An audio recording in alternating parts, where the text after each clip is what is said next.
சரி, இன்னைக்கு என்ன பார்க்க போறோம்னா யூனிட் 8 பார்க்க போகிறோம். தமிழ் சொசைட்டி அப்படிங்கிற டாபிக். இல்லையா? தமிழ் சொசைட்டி அப்படிங்கிறது ரொம்ப இம்பார்ட்டண்டான சப்ஜெக்ட். தமிழ் சமூகம் மற்றும் வரலாறு. இந்த தமிழ்நாட்டின் வரலாறு, மரபு, பண்பாடு, சமூக அரசியல் இயக்கங்கள் அப்படிங்கிறது. ஏன் இது ரொம்ப இம்பார்ட்டன்ட் அப்படின்னா, எதை வச்சு இம்பார்ட்டன்ட் சொல்கிறோம் அப்படின்னா, மார்க் பேஸ் பண்ணி தான். பேஸ் பொறுத்த வரையும் எது இம்பார்ட்டன்ட் இல்லை அப்படின்னு சொல்கிறது என்னன்னா, மார்க் பேஸ் பண்ணி தான் எல்லாமே எது இம்பார்ட்டன்ட் இல்லை அப்படின்னு சொல்ல வரும். இப்போ இதில் குரூப் 1 அப்படின்னு எடுத்துட்டிங்கன்னா வச்சுக்கோங்களேன், 40 கொஸ்டின்ஸ் கேட்குறாங்க. குரூப் 1னா லாஸ்ட் எப்படி எக்ஸாம் நடந்துங்களா, இப்போ ஜூலை மாதம் நடந்துச்சா, அதுலேயும் 40 கொஸ்டின் கேட்டிருந்தாங்க இப்போ குரூப் 1 பொறுத்த வரைக்கும். இப்போ குரூப் 2, குரூப் 4 எடுத்திங்கன்னா இதில் பாதி வச்சு 20 கொஸ்டின்ஸ் கேட்பாங்க. ஓகேவா? அப்போ அதை வச்சு தான் பெஸ்ட் பண்ணி சொல்கிறோம்னா இது இம்பார்ட்டன்ட் அப்படின்னு. இந்த 20 கொஸ்டின், இந்த 40 கொஸ்டின்ஸில் நம்ம எந்த அளவுக்கு மார்க் வாங்க முடியும் அப்படின்னா, ஒரு 30 கொஸ்டின்ஸ் எடுக்க முடியும். மினிமமாக சொல்கிறேன். மேக்ஸிமம் எத்தனை கொஸ்டின் எடுக்க முடியுமா? 35 கொஸ்டின்ஸ் எதாவது இருக்கலாம். மீதி அந்த 10 to 5 கொஸ்டின்ஸ், 5 to 10 கொஸ்டின்ஸ் அப்படிங்கிறது என்னன்னா, அவங்க இலக்கியம் அப்படிங்கிறது ரொம்ப ஸ்ட்ராங்காக போகிறாங்க. டீப்பாக என்ன பண்ணுறாங்கன்னா, ஒரு சில இதை கேட்க ஆரம்பிக்கிறாங்க. ஏன்னா இது என்னன்னா, ஒரு சப்ஜெக்டே ஒரு வாஸ்டான சப்ஜெக்ட். இப்போ என்னன்னா, சிம்பிளாக பாருங்கள், இதில் இந்த வார்த்தை கொடுத்துருப்பாங்க, சங்க காலம் முதல் இக்காலம் வரையிலான தமிழ் இலக்கிய வரலாறு அப்படின்ட்டு. சங்க காலம் முதல் இக்காலம் வரையான தமிழ் இலக்கிய வரலாறு அப்படிங்கிறது சிம்பிளாக ஒரு வார்த்தை சொல்லிட்டாங்க. ஆனால் இந்த வார்த்தைக்கான எக்ஸ்பிளனேஷன் அப்படிங்கிறது எவ்வளோ வருதுன்னா, கிமு 300 ஆரம்பிக்குது. சாயங்காலம் கிமு 300 ஆரம்பிக்குது சாயங்காலம் அப்படிங்கிறது. இப்போ 2024 நடந்துட்டு இருக்கு. அதில் ஒரு 300 வருஷம், இப்போ ஒரு 2000 வருஷம் அப்படிங்கிற வரலாறு தான் என்னது சங்ககாலம் முதல் இக்காலம் இலக்கிய வரலாறு. இப்போ இக்காலம் அப்படின்னா நீங்கள் இந்த பாரதியார் இந்த வரைக்கும் வச்சுக்கலாம், இல்லை பாரதிதாசன். ஒரு சிம்பிளாக சொல்லணும்னா ஒரு 1980 வரைக்கும் வச்சுக்கலாம்.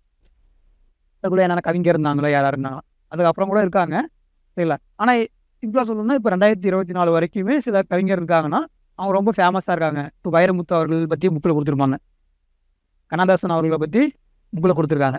இந்த மாதிரி ஃபேமஸான கவிஞர் வரைக்குமே நம்ம தெரிஞ்சிருக்கணும். அப்போ அதனால தான் நான் சொல்கிறோம், அந்த 5 to 10 கொஸ்டின்ஸ் அப்படிங்கிறது வெரி ஆயிடுச்சு. நீங்கள் அதில் எந்தளவு ஸ்ட்ராங்காக இருக்கீங்களோ, ரொம்ப கொஸ்டின் வேலை ஒரு 7 கொஸ்டின் கேட்பாங்க மினிமமாக. அந்த இலக்கியம் சம்மந்தப்பட்ட வருது என்ன கேட்பாங்க, ஒரு 7 கொஸ்டின்ஸ் கேட்குறாங்க. அப்போ அதில் தான் என்னென்னா கொஞ்சம் லாக் ஆகும். அப்போ ஈஸியாக நம்ம ஸ்கோர் பண்ணுறது அப்படின்னு எதில் வாங்க முடியும் அப்படின்னா, ஆனால் அறிவாக இருக்குங்களா? ஆன்லைன் ஆன்சர் பண்ணுங்க அவங்க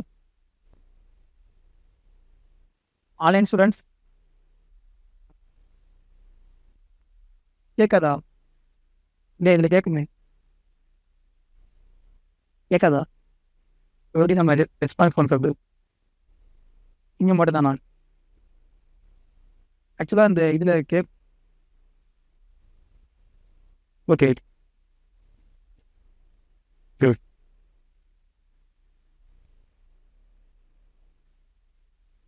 அப்புறம் இது பாருங்க, இதில் நம்ம மார்க் வாங்குற ஏரியா அப்படின்னு பார்ப்போம். எதுலாம் மார்க் வாங்க முடியும் அப்படின்னா, திருக்குறள் போர்ஷன்லாம் மார்க் வாங்க முடியும். திருக்குறள் போர்ஷன் என்ன பண்ண முடியும்னா நம்ம மார்க் வாங்க முடியும். திருக்குறள் போர்ஷனில் எவ்வளோ கொஸ்டின் கேட்குறாங்க அப்படின்னா, மினிமமாக சொல்கிறதுனா மினிமமாக 5 to 8 கொஸ்டின்ஸ். குரூப் 1 இருந்தால் கண்டிப்பாக 8 கொஸ்டின் மேலே கொஸ்டின் கேட்குறேன் திருக்குறள். திருக்குறள்லாம் இதுதான் டாபிக். இதில் என்ன பண்ணுறாங்கன்னா கொஸ்டின் கேட்குறாங்க, மதசார்பற்ற தனித்தன்மையிலே இலக்கியம் அப்படின்னு சொல்கிறாங்க. மதசார்பற்ற அப்படின்னா என்ன இருக்கும்? எந்த மதம் சார்ந்து இல்லை.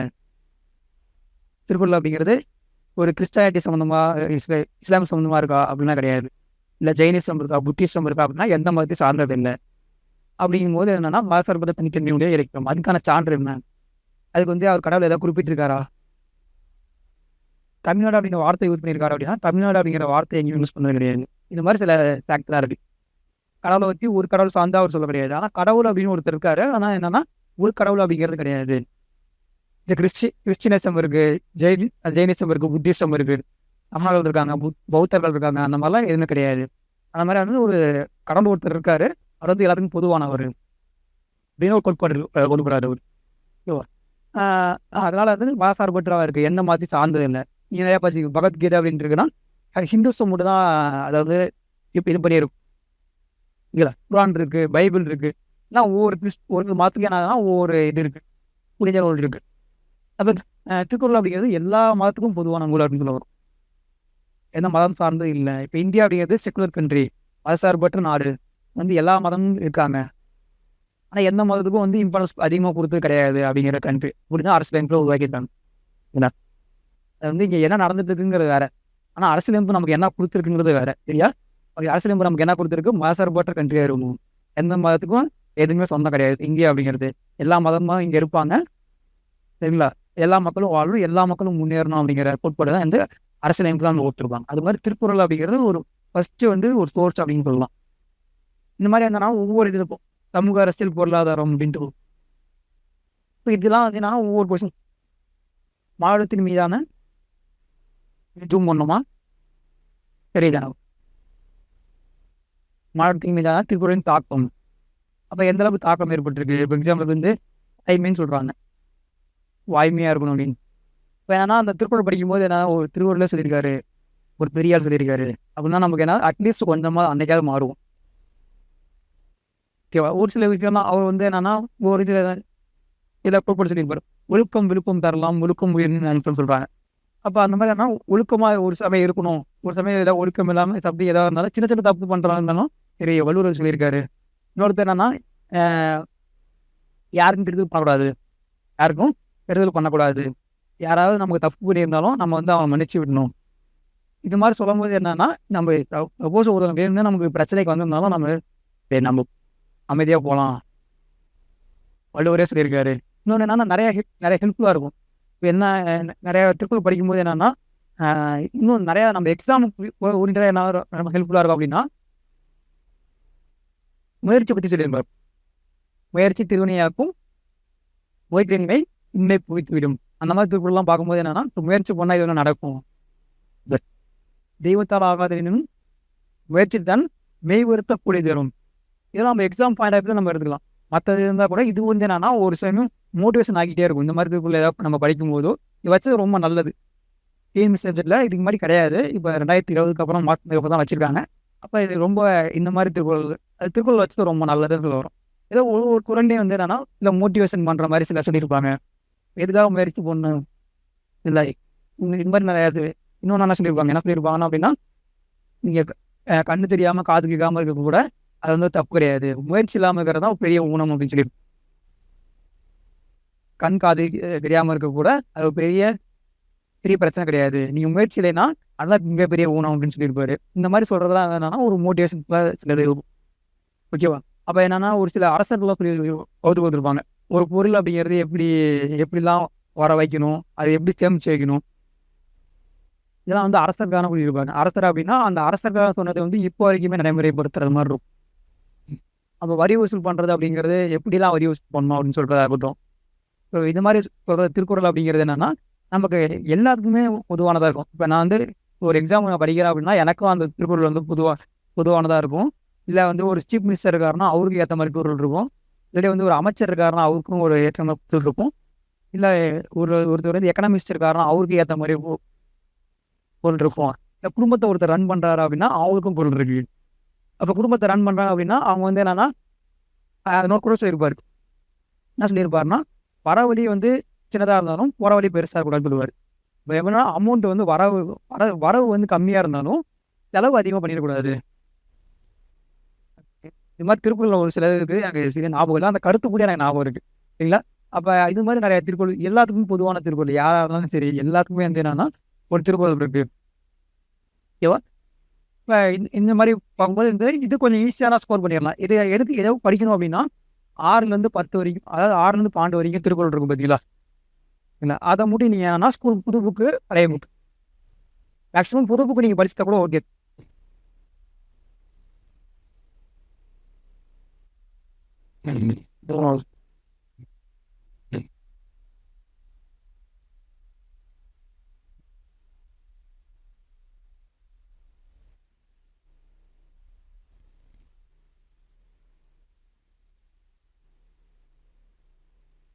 ஆறுலேருந்து 12 வரைக்கும் பிடிஎஃபே வருங்க. சும்மா டெலகிராமில் நீங்கள் திருக்குறள் அப்படின்னு போட்டிங்கன்னாவே பிடிஎஃபே சிலது உங்களுக்கு 6லேருந்து 12 வரைக்கும் அப்படிங்கிறது திருக்குறள்.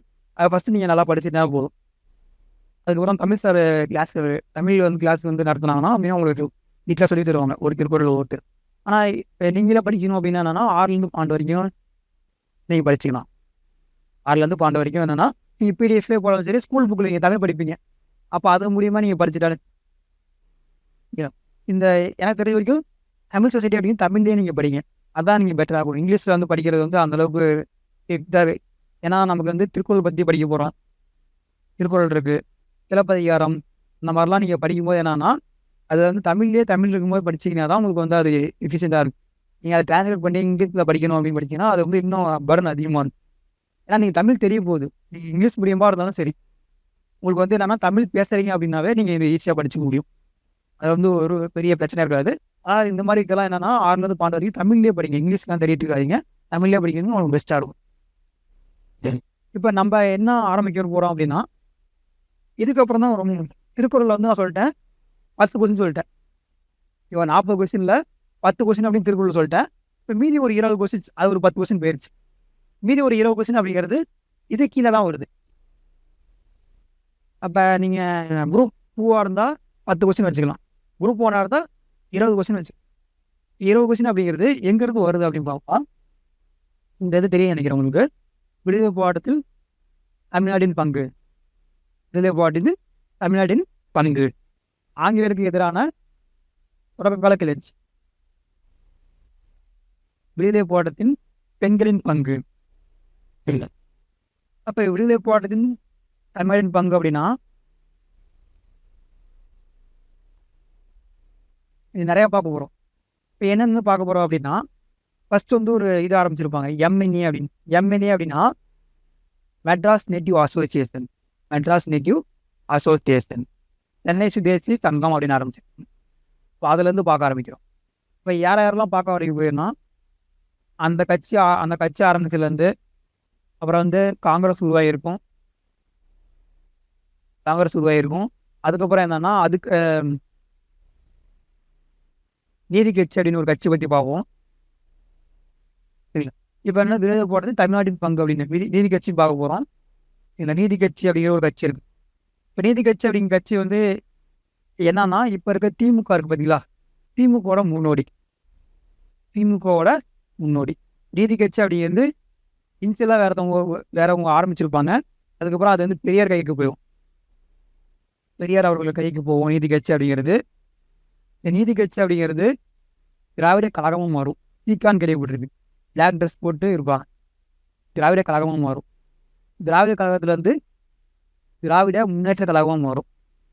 அண்ணா அவர்கள் வந்து என்னன்னா திராவிட முன்னேற்ற அவர்கள் வந்து ஆரம்பிச்சு அதில் வந்து அதுக்கப்புறம் வந்து கருணாநிதி அவர்களுக்கு வந்து கை மாறும். இப்போ கலைஞர் அவர்கள் இருக்காங்க. வந்து இந்த இதுக்கான முன்னோடி அப்படிங்கிறது என்னன்னா நீதி கட்சி. இப்போ டிஎம்கேலேருந்து யாருன்னா ஏடிஎம்கே பிரிஞ்சு வந்தாங்க. சரிங்களா? யார் எம்ஜிஆர் அவர்கள் வந்து கட்சியை பிரிஞ்சது, ஜெயலலிதா அம்மையார் இருந்தாங்க. இப்போ எடப்பாடி பழனிசாமி அவர்கள் இருக்கா. ஏன்னா இந்த மாதிரி வந்து இதுக்கான வரலாறு அப்படிங்கிறது இங்கே தான் ஆரம்பிக்குது. நீதி கட்சி அப்படிங்கிறது இந்த மாதிரி பிரிஞ்சு இந்த இவ்வளோ கட்சியாக மாறி இருக்கு. இப்போ அதுக்கப்புறம் நிறையா கட்சி பிரிஞ்சு போயிடுச்சு. திமுகலேருந்து நிறைய கட்சி பிரிஞ்சு போச்சு, அதிமுகலேருந்து நிறைய கட்சி பிரிஞ்சு போச்சு. ஆனால் நமக்கு அந்தளவுக்கு தேவையில்லை. நமக்கு மேஜரான என்ன கட்சி இருக்குது நம்ம பார்த்தோம். ஒரு 4 கட்சி வந்து மாநில கட்சியாக இருக்குது. 4 கட்சி அப்படிங்கிறது மாநில கட்சியாக இருக்குது பார்த்தீங்களா. இப்போ அது மாதிரி பார்க்கும்போது வந்து நீதி கட்சி அப்படிங்கிறது ஒன்று. இப்போ இதை பற்றி தான் நம்ம படிக்க போகிறோம். அடுத்து என்னன்னா ஆங்கிலேயருக்கு எதிரான தொடர்கால கிளர்ச்சி. ஆங்கிலேயருக்கு எதிரான தொடர்கால கிளர்ச்சி அப்படின்னா இந்தியாவில் முதல்ல ஆங்கிலேயருக்கு எதிரான சண்டை போட்டு தமிழ்நாட்டில் தான் பண்ணியிருப்பாங்க. யாருன்னா புலிதேவர் அப்படின்னு ஒருத்தர். புலிதேவர், வீரபாண்டிய கட்டபொம்மன், மருது சகோதரர்கள், வேலுநாச்சியார். இந்த மாதிரி இருந்ததுன்னா முதல்ல ஒரு ஒரு ஆங்கிலேயர் எதிர்த்து சண்டை போட்ட பெண்மணி யாருன்னா வேலுநாச்சியார். ஜான்சி ராணிக்கு முறையே வந்து என்ன பண்ணுவாங்கன்னா சண்டை போட்டிருப்பாங்க. இவங்களை பற்றிலாம் நம்ம பார்க்க போகிறோம். கிரண் சின்னமலை, இங்கே இருக்க ஈரோட்டில் இருக்கிற கிரண் சின்னமலை சென்னிமலை இருக்குது பார்த்தீங்களா, அங்கே ஆட்சி பண்ணிட்டு கிரண் சின்னமலை. இப்போ அவரை பற்றிலாம் நம்ம பார்க்க போகிறோம். அப்புறம் வேலூர் கழகம்.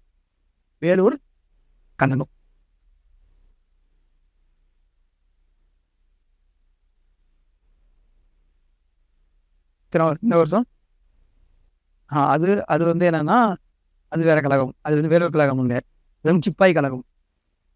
நீங்கள் சொன்ன 1857 அப்படிங்கிறது சிப்பாய் கண்டனம். இது வந்து வேலூர் கழகம். அதுக்கு முன்னாடி 1806 நடக்கும். 1806 நடந்திருக்கும். இப்போ இது மாதிரி என்னன்னா நிறைய இருக்கு. இதை பற்றி பார்ப்போம். என்னாச்சு இதில் அப்புறம் வேற யாருன்னா ஃபஸ்ட்டு ஆங்கிலேயருக்கு எதிராக ஒரு கப்பல் விட்ட யாருங்க வஉசி இருக்காரு. கப்பலோடைய தமிழன் வஉசி பண்ணார். அவரை பற்றி பார்க்கணும். பாரதியாரை பற்றி பார்க்கணும். சரிங்களா? வேற என்னன்னா இவர் சுப்பிரமணிய சிவா பற்றி பார்க்கணும். வாஞ்சிநாதனை பற்றி பார்க்கணும். ஓகேவா? அப்புறம் பிடிக்காத்த கும்பரனை பற்றி பார்க்கணும். இவ்வளோ இருக்காங்க. இவங்களாம் என்னன்னா இவங்களாம் யார்? விடுதலை போராட்டத்தில் தமிழின் பங்கு அப்படிங்கிறது இதெல்லாம் பார்க்க போகிறோம். அப்போ அங்கேருந்து ஆரம்பித்து இவ்வளோ விஷயம் நம்ம பார்க்க வேண்டியது நிறையா வாஸ்தா இருக்கும். அவங்களுக்கு எல்லாமே சொல்லி நடத்திடுறேன். நீங்கள் இதை மட்டும் நல்லா தெளிவாக படிச்சுட்டு போயிட்டு அப்புறம் நான் ஸ்கூல் புக்கில் என்னென்ன சொல்கிறேனோ அதை வந்து பார்த்துட்டு போனால் போதும். ஸ்கூல் புக்கில் எதுக்குன்னா கிளாரிட்டி. ஒரு கதை வந்து கன்ஃபியூஷனாக இருந்தால் தான் உங்களுக்கு ஞாபகம் இருக்கும். இதை நான் நோட்ஸ் கொடுத்துருவேன். நோட்ஸ் வந்து நீங்கள் எழுதிப்பீங்க. கதை வந்து கன்ஃபியூஷனாக இருந்தால் உங்களுக்கு வந்து நீங்கள் ஒரு டைம் நடத்தி முடிச்சிட்டேன், திரும்ப இன்னொரு டைம் வந்து மறந்துடும். இப்போ நீங்கள் புக்கை படிக்கும்போது என்னன்னா கொஞ்சம் ரீகால் ஆகிட்டே இருக்கும். அதுக்காக தான் தவிர ஃபஸ்ட் நோட்ஸ் வந்து நல்லா தெளிவாக பார்த்து எழுதி வச்சு. நோட்ஸ் அப்படிங்கிறது இப்போ ஒரு நல்ல நோட்டாக பார்த்து எழுதி வச்சுக்கிங்க. இதான் வந்து நான் திரும்ப அடுத்து என்ன படிக்க போகிறேன்னா யோசிச்சே இருக்கக்கூடாது. யூனிட் 8 வந்து படிக்கணுமா? சார் நடத்திருக்காரு, அது படிக்க ஆரம்பிக்கும். எதை படிக்கணும்னா நீங்கள் வந்து தெளிவாக நீங்கள் நோட் எடுத்து எழுதி வச்சுக்கோங்க. நோட்ஸ் நான் கொடுக்குறத வந்து என்ன பண்ணுறீங்க, எழுதி வச்சுட்டு நீங்கள் எப்போ இருந்தாலும் சரி, நீங்கள் குரூப் 2 எழுதுறதாலும் சரி, திரும்ப அடுத்து குரூப் 1 எழுத போகிறீங்க அப்படின்னாலும் சரி, குரூப் 4 எழுத போகிறதுனாலும் சரி, இதை தான் நீங்கள் படிக்க போகிறீங்க. அது நோட் அப்படிங்கிறது ரொம்ப முக்கியம். என் நோட்லாம் பார்த்துருப்பீங்க, ரொம்ப பயங்கரமாக இருக்கும். சரியா? அப்போ என்னன்னா ஒரு நோட்டு தான். நான் இது வந்து வேறு எதுவும் தெரியிட்டே இருக்க மாட்டேன். நோட் எக்ஸாம் வருது அப்படின்னா இந்த நோட் எடுத்து படிக்க ஆரம்பிக்கும். அந்த மாதிரி வச்சுக்கணுங்க எப்பயுமே. எதுக்காக அப்படின்னா ரிவிஷன் பண்ணும்போது நான் இப்போ நான் படிக்க போகிறது கிடையாது, ரிவிஷன் தான் பண்ணிட்டு இருக்கோம். இப்போ ரிவிஷன் பண்ணுறதுக்கு என்னன்னா குறிப்பிட்ட டைமில் படித்து முடிக்கணும் அப்படின்னா இந்த மாதிரி நோட்ஸ் வச்சா தான் நீங்கள் படித்து முடிக்க முடியும். புக் அப்படிங்கிறது திரும்ப வந்து ஃபஸ்ட்லேருந்து லாஸ்ட் வரைக்கும் படிக்கிறது வந்து நீங்கள் படித்தாலும் அது வந்து எந்த அளவுக்கு ஞாபகம் இருக்கும் அப்படிங்கிறது ரொம்ப நோட்னா வந்து உங்களுக்கு ஞாபகம் இருக்கும். நோட்டு பத்திரமா வச்சுக்கணும் அப்படிங்கிறது தான் நான் இவ்வளோ கிளாஸ் யாரும் நிறையா வச்சுக்க மாட்டாங்க. சரிங்களா? இப்போ இவ்வளோ பார்க்க போகிறோம். அப்போ என்னன்னா இன்னும் குறிப்பிட்டு பார்க்கும்போது என்னன்னா இதில் பெண்களோட பங்கு அதிகமாக இருக்கும். பெண்களோட பங்கு அப்படிங்கிறது இதில் அதிகமாக இருக்கும்.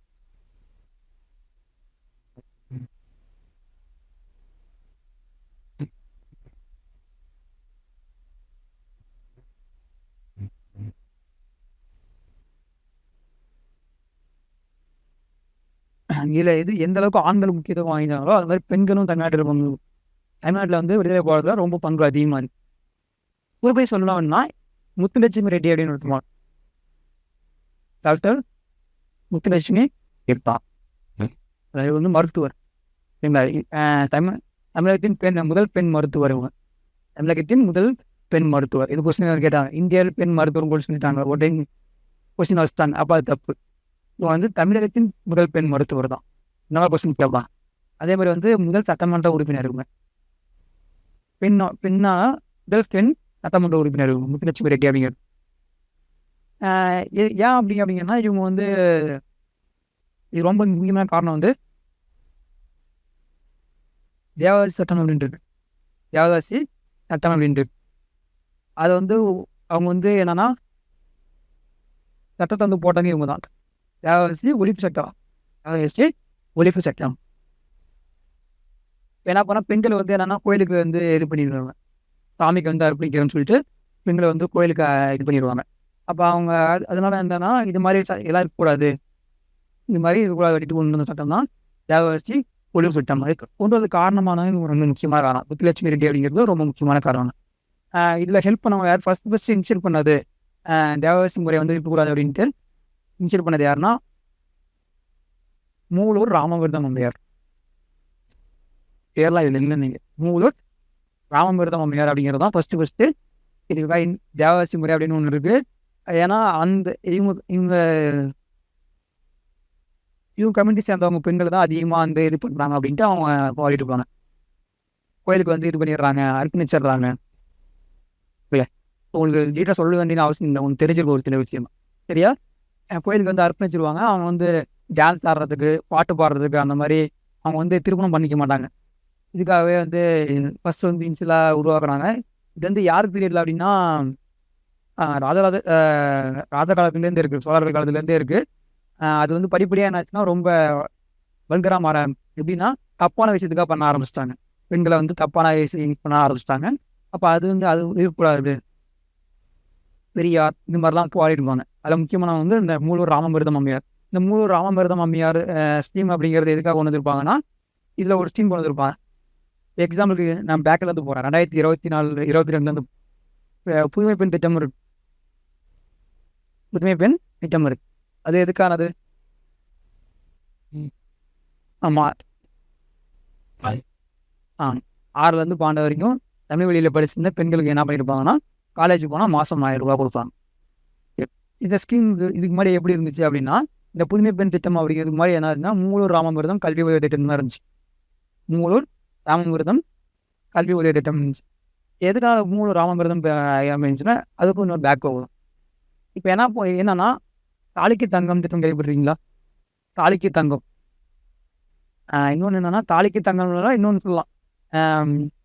மேரேஜ் ஆனால் தங்கம் கொடுப்பாங்க. 1 கிராம் 8 கிராம் 1 பவுன்.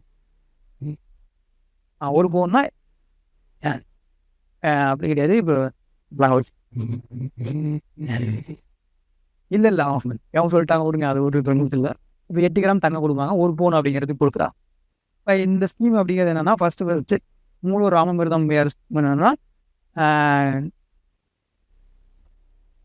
திருமண உதவி திட்டம். மூலூர் ராமமிர்தம் திருமண உதவி திட்டம் தான் ஃபர்ஸ்ட் கொண்டு வந்துருப்பாங்க. திருமண உதவி திட்டம் கொண்டு வந்திருப்பாங்க. சரிங்களா? அப்போ எதுக்காக அப்படின்னா, பெண்கள் படிக்கணும் அப்படிங்கிறது தான் முக்கியமாக. இது என்னன்னா, பெண்கள் படிக்க வைப்பாங்க. இன்னொரு கண்டிஷன் என்னன்னா, இதில் வந்து எஸ்சி எஸ்டி பீப்புளாக இருந்தால் 5வது வரைக்கும் படிச்சிருக்கலாம். அதர் கம்யூனிட்டி பீப்புளாக இருந்தால் 10th வரைக்கும் படிச்சு. இதுதான் கண்டிஷன். அதனால் இது படிக்க வைப்பாங்க அப்படிங்கிறதால கொண்டு வந்தாங்க. படிக்க வைப்பாங்க அப்படிங்கிறத தான் இந்த ஸ்கீம் கொண்டு வந்தாங்க. இதில் நிறையா இருக்குது. இது மட்டும் ஒரு திட்டம் அப்படிங்கிறது நிறையா இருக்குது. இதில் வந்து முக்கியமாக மூலூர் ராமமிர்தம் திட்டம் வந்து இது வந்து எல்லாருக்குமே பெண்கள் அப்படிங்கிறதாவே கொடுக்க ஆரம்பிச்சுருவாங்க. திருமண உதவி திட்டம் அப்படிங்கிறது. இதில் இன்னொன்று என்னென்னா, விதவை மறுமண திட்டம் இருக்குது. அவங்க யார் பேர்லாம் தர்மம்பால் அப்படின்னு ஒரு அம்மையார் பேர். அவங்க பேர் என்னன்னா விதவை மறுமண திட்டம் அப்படின்னு இருக்கும். விதவை மறுமணம்னா உங்களுக்கு தெரியும். விதவை வந்து மறுமணம் பண்ணிட்டாங்கன்னா அவங்களுக்கான இது கொடுப்பாங்க. அதில் நிறைய கண்டிஷன் இருக்குது. அவங்க வந்து 10th வரைக்கும் படிச்சிருந்தாங்கன்னா, இப்போ டிகிரி முடிச்சிருந்தாங்கன்னா ஒரு வேல்யூ இருக்குது. டிகிரி முடிச்சிருந்தாங்கன்னா அவங்களுக்கு வந்து 50,000 மதிப்பில்லா அளவுக்கு அமௌண்ட் கொடுப்பாங்க. தங்கம் இல்லாமல் எக்ஸ்ட்ரா 50,000 மதிப்பு இல்லாமல். இதுலேயே அதே மாதிரி தான். தங்கம் ப்ளஸ் உங்களுக்கு வந்து 50,000 வரைக்கும் கொடுப்பாங்க. 25,000 50,000 வரைக்கும். இப்போ நீங்கள் டிகிரி முடிச்சிங்கன்னா 50,000 கொடுப்பாங்க. டிகிரி முடிக்கலாம் 25,000 கொடுப்பாங்க. அப்போ அப்படியாவது 50,000 வாங்குறதுக்காக டிகிரி படிக்க வைப்பாங்க அப்படிங்கிறதால தான் இந்த ஸ்கீம் வந்து ரொம்ப முக்கியமானது. பெண் கல்வி ஊக்குவிக்கிற திட்டம் தான். அது என்னன்னா, இப்போ மாற்றி வந்து மகளிருக்கு கொடுக்க ஆரம்பிச்சிட்டாங்க ஃபுல்லாகவே. திருமணம் கொடுக்கறதுக்கு போய் என்ன பண்ணாங்கன்னா, மகளிருக்கே டேட்டா கொடுக்க ஆரம்பிச்சிட்டாங்க. புதுமை பெண் திட்டம் இருக்குல்ல, புதுமை பெண் திட்டம் அப்படின்னு கொண்டாடும். இந்த ஸ்கீமை மாற்றி அந்த மாதிரி கொடுக்க ஆரம்பிச்சிட்டாங்க. இப்போ வந்து என்னன்னா, நிறைய டிராபேக் இருக்குது. இருந்தாலும் வந்து இந்த மாதிரி யோசிக்கிற திறனே வந்து நல்லது இருக்கும். இந்த கட்சியை பொறுத்த வரைக்கும் நல்லது பண்ணாலும் கெட்டது பண்ணாங்களும் தாண்டி இந்த மாதிரி நிறைய ஸ்கீம்ஸ்லாம் இருக்குது. பெண்களை முன்னேற்றத்துக்காகவும் படிக்கிறதுக்காக நிறைய ஸ்கீம்ஸ் இருக்குது. வேறு என்ன ஸ்கீம்ஸ் இருக்குன்னா, இவங்க டாக்டர் முத்துலட்சுமி ரெட்டி அம்மையார் ஸ்கீம், அவங்க பேர்லேயே ஒரு ஸ்கீம் இருக்குது. அது என்னன்னா, கலப்பு திருமணம் ஒரே திட்டம். கலப்பு திருமணம், இன்டர்காஸ்ட் மேரேஜ், அதுக்கான இதெல்லாம் இருக்குது. இன்டர்காஸ்ட் மேரேஜ் பண்ணிக்கிட்டா அவங்க வந்து ஒரு எஸ்டி எஸ்டி பீப்புள் வந்து ஒரு எம்பிசி ஓபிசி இருக்கிற, அதாவது ஓபிசி ஆனால் பிசி எம்பிசியில் இருக்கிற பீப்புள் கல்யாணம் பண்ணிட்டாலோ, இல்லை பிசி எம்பிசியில் இருக்கிறவங்க வந்து ஒரு ஓசி, அதாவது எஃப்சி இருக்காங்க பார்த்தீங்களா, அதாவது ஓசி கம்யூனிட்டி, அப்பர் கேஸ்ட்னு சொல்லுவாங்க பார்த்தீங்களா, அந்த கம்யூனிட்டி பீப்புள் கல்யாணம் பண்ணிட்டாலோ, நீங்கள் வந்து இன்டர் கேஸ்ட் மேரேஜ் அப்படின்னா ஒரு கம்யூனிட்டி கிடையாது. ஒரு எம்பிசியில் இருக்கிறவங்க இன்னொரு எம்பிசி கல்யாணம் பண்ணுறது கொடுக்க மாட்டாங்க. அது வந்து என்னன்னா, அவங்க எம்பிசி அந்த கரியர் கிடையாது. இந்த எம்பிசியில் இருக்கிறவங்க ஒரு எஸ்சிஎஸ்டி பீப்புள் கல்யாணம் பண்ணிட்டாலோ, இல்லை ஒரு எம்பிசியில் இருக்கிறவங்க ஓசி கேட்டகரியில் இருக்க கல்யாணம் பண்ணிட்டாலோ இந்த ஸ்கீம் வந்து போடுறது மூலூர் ராமமிர்தம் ஸ்கீம் அப்படின்னு. இது எல்லாமே ஒரே கேட்டகரி தான். என்ன பண்ணுவாங்கன்னா, நீங்கள் காலேஜ் வரைக்கும் காலேஜ் முடிச்சிட்டிங்கன்னா 50,000 ரூபா ப்ளஸ் 8 கிராம் தங்கம். காலேஜ் முடிக்கல அப்படின்னா 25,000 ரூபா. இல்லை வேறு எதுவும் இல்லையா? இது ஸ்கீம் இருக்குது. அது வந்து கரெக்டாக இல்லைங்க. இந்த ஸ்கீமை வந்து ரிப்பீட் பண்ணணும்னு சொல்ல கிடையாது. நான் வாட்ஸ் கேள்விப்பட்டிருப்பீங்க. ஸ்கீம்லாம் கொண்டு வந்தாங்க. இப்போ வந்து எவ்வளோ பிரச்சனை இருந்தாலும் ஆனால் ஸ்கீம் வந்து கொடுத்துருக்காங்க அப்படிங்கிறது மட்டும் தான். ஸ்கீம்லாம் இருக்குது. ஸ்கீம் வந்து இந்த ஸ்கீம் வந்து ரிப்பீல்லாம் பண்ண கிடையாது. அவள் வந்து என்னென்னா கரெக்டான இடத்துல கேட்கணும். கேட்கறது இல்லை. அவ்வளோதான். ஸ்கீம்லாம் இருக்குது. இந்த ஸ்கீம் மூல ராமபுரம் ஸ்கீம் இருந்தனால தான் மாற்றி இப்போ இந்த ஸ்கீம் மாற்றிருக்காங்க. இன்னும் மொத்தம் 5 ஸ்கீம் இருக்குது இதே மாதிரி. இது என்னென்னா அனாதை பெண்கள் திருமண உதவி திட்டம் இருக்குது சரிங்களா. அது வந்து அனைத்து அரசு பேரில் கொடுப்பாங்க. இன்னொன்று என்னென்னா விதவை குழந்தை மறுமணம் விதவை குழந்தைகளுக்கான விதவை இருக்காங்கன்னா அவங்க குழந்தை இருப்பாங்க பற்றியா அவங்களுக்கு திருமண உதவி திட்டம் இருக்குது. மணியம்மே திருமண திட்டம் அப்படின்ட்டு இதில் தான் மொத்தம் ஒரு 5 ஸ்கீம் இருக்குது. அதில் ஒரு ஸ்கீம் தான் என்ன பண்ணால் மூல ராமபிரதம் அம்மையார் ஸ்கீம் வந்து மாற்றிட்டாங்க. மீதி 4 ஸ்கீம் வந்து இருக்குது. ஆனால் அது என்னென்னா நீங்கள் வந்து கிடைக்கல அப்படிங்கிறதுக்காக எந்த இடத்துல வந்து ரிப்போர்ட் பண்ணணுமோ அந்த இடத்துல ரிப்போர்ட் பண்ணால் தான் கிடைக்கும். பெண்களுக்கு தான் நல்லா இருக்கணும். இன்டர்காஸ்ட் மேரேஜ் ஆனால் ஆண்களை வாங்கிக்கலாம். இது ஓப்போ சோகமா எல்லாம் பெண்களுக்கு தானே தெரிஞ்சுக்கிறதுக்காக கேட்குறீங்க.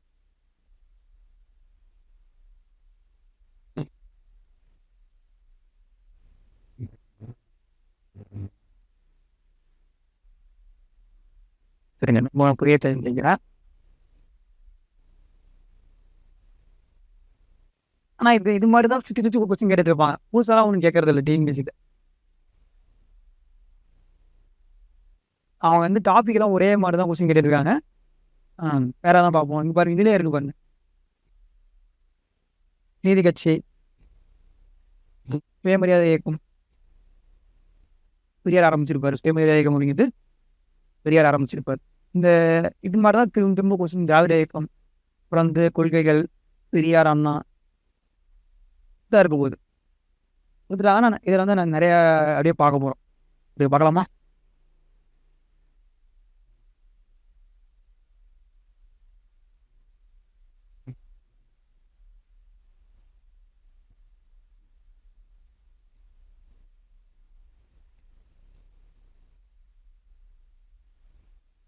ஆன்லைன் தான் என்ன பண்ணுறாங்கன்னு தெரியல.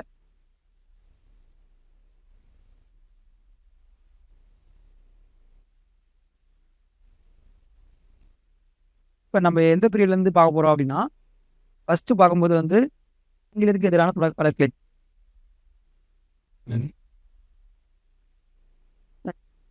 தமிழில் படிக்கிறது வந்து ஒரு பெஸ்ட்டாக இருக்கும். நீங்கள் என்ன நோட்ஸ் இது படிக்கிறீங்களா? நான் இங்கிலீஷ் தொடரணும்னு சொல்கிறேன். அதெல்லாம் ஒன்றும் இஷ்யூ கிடையாது.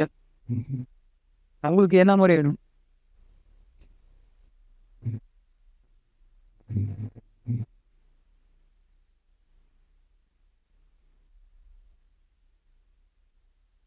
சரி, நான் இங்கிலீஷ் சொல்கிறேன். அதெல்லாம் ஒன்றும் பிரச்சனை கிடையாது.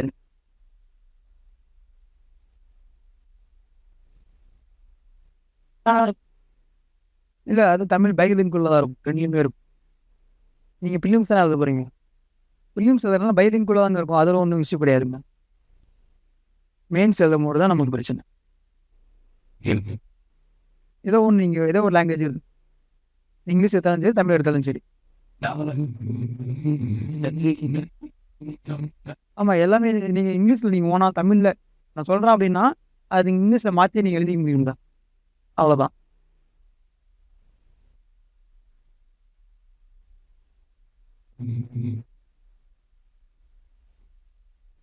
சரி, நான் ரெண்டுமே எழுதி போட்டேன். கதை தான். கதை தெரிஞ்சுட்டா போதும். அதாவது எந்த இதில் படிக்கிறோம் அப்படிங்கிறானுங்க. எந்த பீரியடில் அப்படின்னு ஆரம்பிக்கிறோம் அப்படின்னா 1529 1529 பீரியட்லேருந்து ஆரம்பிக்கும். ஃபஸ்ட் வந்து என்னன்னா நம்ம இது வந்து என்னன்னா பாளையக்காரர் சிஸ்டம் சொல்லுவாங்க. பாளையக்காரர் சிஸ்டம், பாளையக்காரர் முறை, பாளையக்காரர்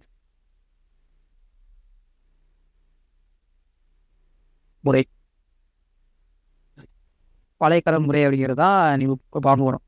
ஏன்னா இவங்க தான் இந்த பாளையக்காரர்கள் அப்படிங்கிறத என்ன பண்ணாங்கன்னா முதல்ல ஆங்கிலேயருக்கு எதிரான கிளர்ச்சி மேற்கொண்டாங்க. இப்போ ஹெட்டிங் என்ன எழுதிக்கிறீங்க அப்படின்னா early operating against British rule. Early operating against British rule. Early operating against British rule. ஆங்கிலேயருக்கு எதிரான ஆரம்பகால கிளர்ச்சி. ஆங்கிலேயருக்கு எதிரான ஆரம்பகால கிளர்ச்சிகள் அதான் பார்க்கணும். அதில் வந்து முதல்ல பாளையக்காரர் முறையை பார்க்கணும். இன்னும் ஹிஸ்ட்ரி உங்களுக்கு நடத்திருக்காங்கன்ட்டு ஃபர்ஸ்ட் விஜயநகர் எம்பையர்னு ஒன்று. விஜயநகர் எம்பையர் இருக்கும். இப்போ விஜயநகரில் எம்பையர் அப்படிங்கிறது என்னன்னா, அவங்க வந்து எந்த எந்த இடத்துல ஆட்சி பண்ணாங்கன்னா, துங்கபத்ரா ரிவர். அது எக்ஸாம்பிள் வந்து இந்த ஆந்திரா நான் வச்சுக்கேன். ஆந்திரா கர்நாடகா ரீஜியனில் அந்த ரீஜன் நான் வச்சுக்கேன். அந்த ரீஜன் ஆட்சி பண்ணுவாங்க.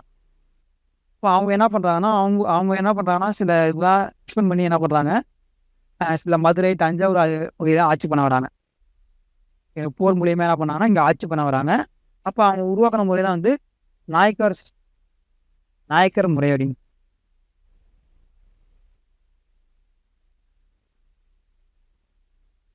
நாயக்கர் முறை அப்படிங்கிறது தான் ஃபர்ஸ்ட் அவங்க வந்து இது பண்ணுறாங்க. நாயக்கர் முறை அப்படின்ட்டு உருவாங்க. இப்போ இந்த நாயக்கர் முறை அப்படின்னா இவர் தான் என்ன பண்ணியிருக்காங்கன்னா, தஞ்சை நாயக்கர் இருக்காங்க, மதுரை நாயக்கர் இருக்காங்க. இந்த மாதிரி வந்து என்ன பண்ணாங்கன்னா, ஆட்சி நீங்கள் பார்த்துக்குங்க அப்படின்னு சொல்லிட்டு இவங்க நியமிச்சுட்டு போயிடுவாங்க. இப்போ இவங்களாம் யாருன்னா, இந்த விஜயநகர் அரசோட தளபதியாக இருப்பாங்க. தளபதியாக என்ன பண்ணாங்கன்னா, நீங்கள் இங்கே ஆட்சி பண்ணிக்கிங்க அப்படின்னு சொல்லிட்டு இவங்கள்ட்ட வெட்டி போயிடுவாங்க. இப்போ இவங்க தான் என்ன பண்ணுறாங்கன்னா, அந்த நாயக்கர் அப்படிங்கிறது மதுரை நாயக்கர்னு ஒருத்தர். மதுரை நாயக்கர் அவர் பேர் என்னன்னா விஸ்வநாத நாயக். மதுரை நாயக்கர் பேர் என்னது? விஸ்வநாத நாயக். இது வந்து மதுரை நாயக்.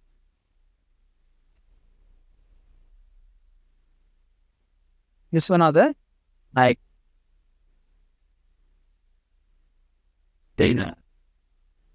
மதுரை ஆட்சி மதுரை நாயக். மதுரையில் விஸ்வநாத நாயக். இவங்களாம் வந்து விஜயநகர் அவரோட ஆட்சி இருக்கையில் இவங்க இருப்பாங்க. இவங்க கீழே இவங்க இருக்கு. அது தஞ்சை நாயக்கர் இருக்காங்க, அது செஞ்சி நாயக்கர்னு இருப்பாங்க. எல்லாரும் வந்து ஒரு 3 பிரிவில் வந்து என்ன பண்ணால் நாயக்கர் வந்து ஆட்சி பண்ணியிருக்கும். அதில் வந்து மதுரை நாயக்கர் அப்படிங்கிறத ஒருத்தர் ஆட்சி பண்ணிட்டு இருக்காரு.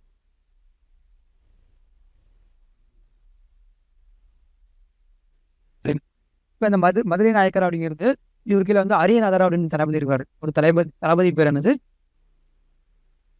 அரியநாதர். ஜெனரல் அதான் மினிஸ்டர்னு வச்சுக்கோங்க. மினிஸ்டர்னா அரியநாத். அரியநாத் அப்படின்ட்டு படத்தில் பதியிருக்காங்க. இதில் நீங்கள் வந்து மினிஸ்டர்னா வச்சுக்கோங்க. அமைச்சர் அவருக்கு ஹெல்ப் பண்ண ஒருத்தர் இருந்தார். அப்போ அவர் 2 பேர் சேர்ந்து என்ன பண்ணுறாங்கன்னா, பாளையக்காரன் முறைன்னு சொல்லி உருவாக்குறாங்க. பாளையம் இன்னும் உருவாக்குறாங்க. இவங்க என்ன பண்ணுறாங்க? பாளையக்காரன் முறையை உருவாக்குறாங்க. பாளையக்காரர் சிஸ்டத்தை வந்து என்ன பண்ணுறாங்கன்னா உருவாக்குறாங்க. பாளையக்காரன் முறையை உருவாக்குறாங்க. இதுதான் நமக்கு முக்கியம். சரிங்களா? இது யார் உருவாக்கணும் அப்படின்னா மட்டும் விஸ்வநாத நாயக். அவருக்குள்ள ஹெல்ப் பண்ணது யாரு? அரியநாதர். இது எந்த பீரியட்ல அப்படின்னா கிபி 1829. கிபி அப்படின்னா அர்த்தம்னா ஏடின்னு ஆச்சு. இல்லாட்டி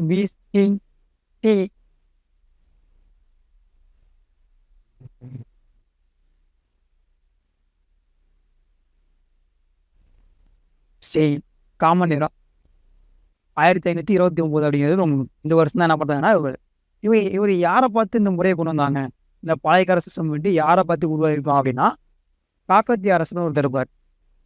காக்கத்தியா கிங் ஒருத்தர் இருப்பார்.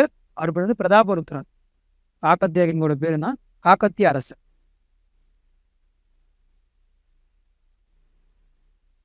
அவர் வந்து அந்த முறையை ஃபாலோ பண்ணிட்டு இருப்பாரு. அந்த முறையை என்ன பண்ணா ரிசம்பன்ஸ் கொண்டு வந்து இவங்க வந்து ஃபாலோ பண்ண ஆரம்பிக்கும். காக்கத்திய அரசர் பிரதாபருத்ரன்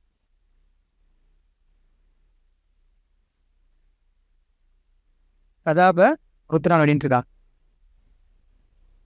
சரிங்களா? அவங்க கீழே வந்து காக்கத்திய அரசர் பிரதாபருத்ரன் அப்படிங்கிறது தான் ஃபாலோ பண்ணுறேன்.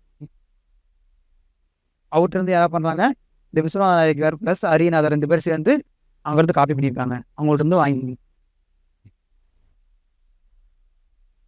கரெக்டாக பார்த்தோம். சரியா? சரி, இப்போ பாளையம் அப்படின்னா பாளையக்காரர் அப்படிங்கிறது அங்கே ஆட்சி பண்ணுறவோட ஒரு பேர் பாளையக்காரர் அப்படின்ட்டு. சரியா? இப்போ வந்து ஒரு எப்படி அரசு அப்படிங்கிற ஒரு அரசு ஆட்சி பண்ணுறவங்க அரசரன்னு சொல்கிற மாதிரி பாளையம் அப்படிங்கிற ஒரு பகுதியை ஆட்சி பண்ணுறவங்க தான் பாளையக்காரன். இப்போ பாளையம்னா என்னன்னு பார்ப்போம். பாளையம்னா அவங்க என்ன என்னன்னு இருப்பாங்க. பாளையம்னா என்னது? பாளையம் அப்படிங்கிறது என்னன்னா ஒரு சிற்றரசு. பாளையம் அப்படிங்கிறது என்னது? ஒரு சிற்றரசு.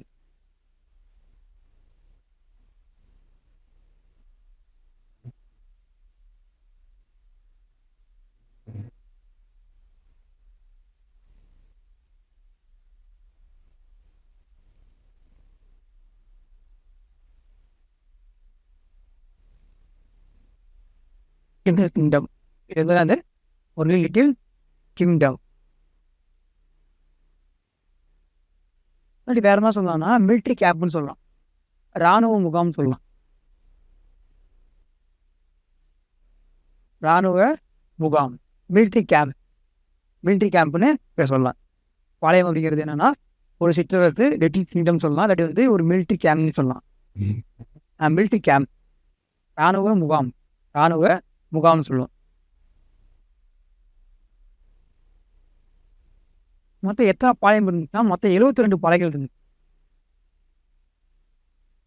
72 பாளையங்கள் மொத்தம் இருக்கு. மதுரை, தஞ்சை, திருநெல்வேலி அந்த மாதிரி சுற்றி என்னன்னா ஒரு 72 பாளையங்கள் இருக்கு. ஓகேவா? இதெல்லாம் யார் கீழே இருக்கு? இந்த விஸ்வநாத நாயக்கர் கீழே இருக்கு. இப்போ இவங்க என்னென்ன பணி இருக்கு இவங்களுக்கு? பாளையம் அப்படிங்கிறது பாளையம் இருக்காங்க. அந்த பாளையத்தை வந்து ஆட்சி பண்ணுறதுக்கு பாளையக்காரர் இருக்காங்க. இப்போ அவங்க என்னென்ன வேலையெல்லாம் செய்வாங்க அப்படின்னா வரி வசூல் பண்ணுவாங்க. இப்போ என்னன்னா இவங்களோட ஒர்க் அப்படின்னு பார்த்தோம்.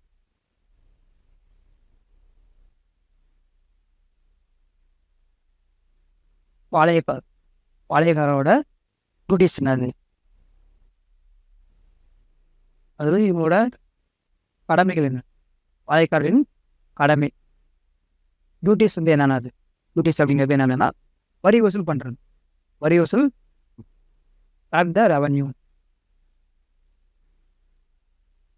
வரி வசூல் பண்ணுறது.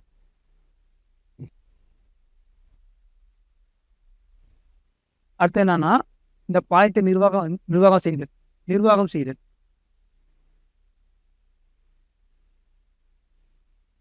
அட்மினிஸ்ட்ரேட் த டெரிட்டரி. நிர்வாகம் செய்தல் தமிழ்ல வந்து என்னன்னா நிர்வாகம் செய்தல். அட்மினிஸ்ட்ரேட் த டெரிட்டரி. வேற என்ன பண்றாங்க அப்படின்னா இந்த பிரச்சனை வரும் இல்லை, அப்போ வந்து அந்த பிரச்சனையை என்னன்னா தீர்வு பண்ணுவாங்க. பிரச்சனையை தீர்வாங்க. Settle dispute and maintain law and order.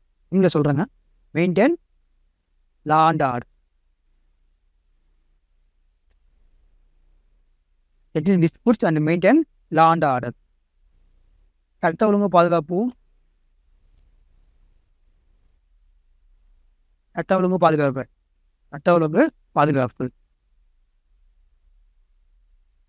வழக்குகளை விசாரிப்பது. சட்ட ஒழுங்கு பாதுகாக்கிறது, வழக்குகளை விசாரிக்கிறது. இதெல்லாம் வந்து என்ன பண்ணுவாங்கன்னா அவங்க ஒர்க்கை பார்க்குறாங்க. இப்போ எக்ஸாம்பிளுக்கு வந்து வேற என்ன சொல்லுவாங்க, இப்போ நாயக்கர்கள் தான் அவங்க உருவாக்கியிருக்காங்க. இப்போ நாயக்கர்களுக்கு ஏதாவது பிரச்சனை ஏற்பட்டால் அதை வந்து அவங்க ஹெல்ப் பண்ணுறதுக்காக. எக்ஸாம்பிளுக்கு வந்து ஒரு போர் நடந்துட்டு இருக்கு, இப்போ நாயக்கர்கள் வந்து ஒரு படை தேவைப்படுறாங்க அப்படின்னா அவங்க ஹெல்ப் பண்ணுவாங்க அவங்க. சரிங்களா? அப்போ அந்த மாதிரி ஹெல்ப் பண்ணுறது இவங்க வேலையாக இருக்குது. வரி வசூல் பண்ணி என்ன பண்ணுவாங்கன்னா இவங்க செலவுக்கு கொஞ்சம் வச்சுப்பாங்க, மீதி என்ன பண்ணுவாங்கன்னா அவங்க நாயக்கர்கிட்ட கொடுத்துருவாங்க. அந்த மாதிரி இருக்கும். அப்புறம் வந்து அந்த நிர்வாகம் பண்ணுறதுக்கு என்னென்ன செலவாகுமோ அதை இவங்க வச்சுட்டு மற்றெல்லாம் கொடுத்துருவாங்க. இன்னொன்று என்ன, இவங்க வந்து வரி வசூல் பண்ணுறது வந்து ஒரு பேர் கொடுப்பாங்க. இது எழுதிக்கிங்க. Restore the kingdom. பாளையக்காரர் ஹெல்ப் டு த பாளையக்காரன்ஸ்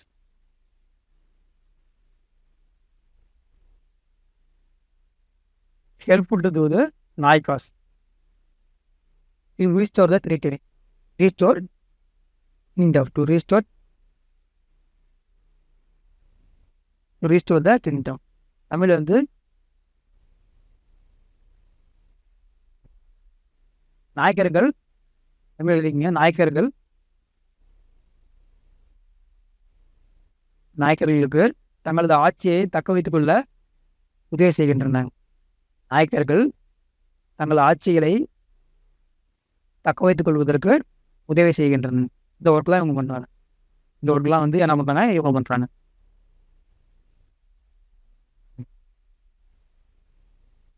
இது வந்து இன்னொரு என்னன்னா கடமை அப்படிங்கிறது இன்னொன்று எழுதிக்கலாம். என்னன்னா அப்படின்னா இவங்க வந்து வரி வசூல் பண்ணுறாங்க பார்த்தீங்களா, அது வந்து அது பேர் என்ன சொல்றாங்கன்னா படிக்காவல்னு சொல்றாங்க. தமிழ்ல அதே எழுதிக்கங்க. இங்கிலீஷ் மீடியம் இங்கிலீஷா இருந்தாலும் அதே எழுதிக்கங்க அந்த வார்த்தை. ம். இல்ல அது இல்ல. இந்த வார்த்தை அப்படிங்கிறது முக்கிய இதா இருக்கும். படிக்காவல் அப்படின்னு. படிக்காவல் அப்படின்னு எழுதிங்க. அடுத்து காவல் பிச்சை வரி. டியூட்டிஸ்ல எழுதுறது தான். நீங்க வந்து இந்த வார்த்தை அப்படியே எழுதிங்க. அரசு காவல், அது படிக்காவல். அரசு காவல் அது படிக்காவல். இன்னொரு வார்த்தை என்னன்னா காவல் பிச்சை வரி.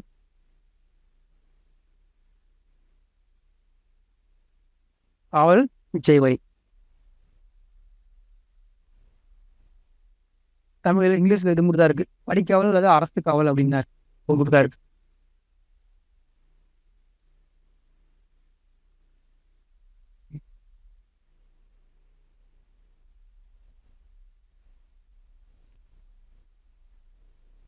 சரியா?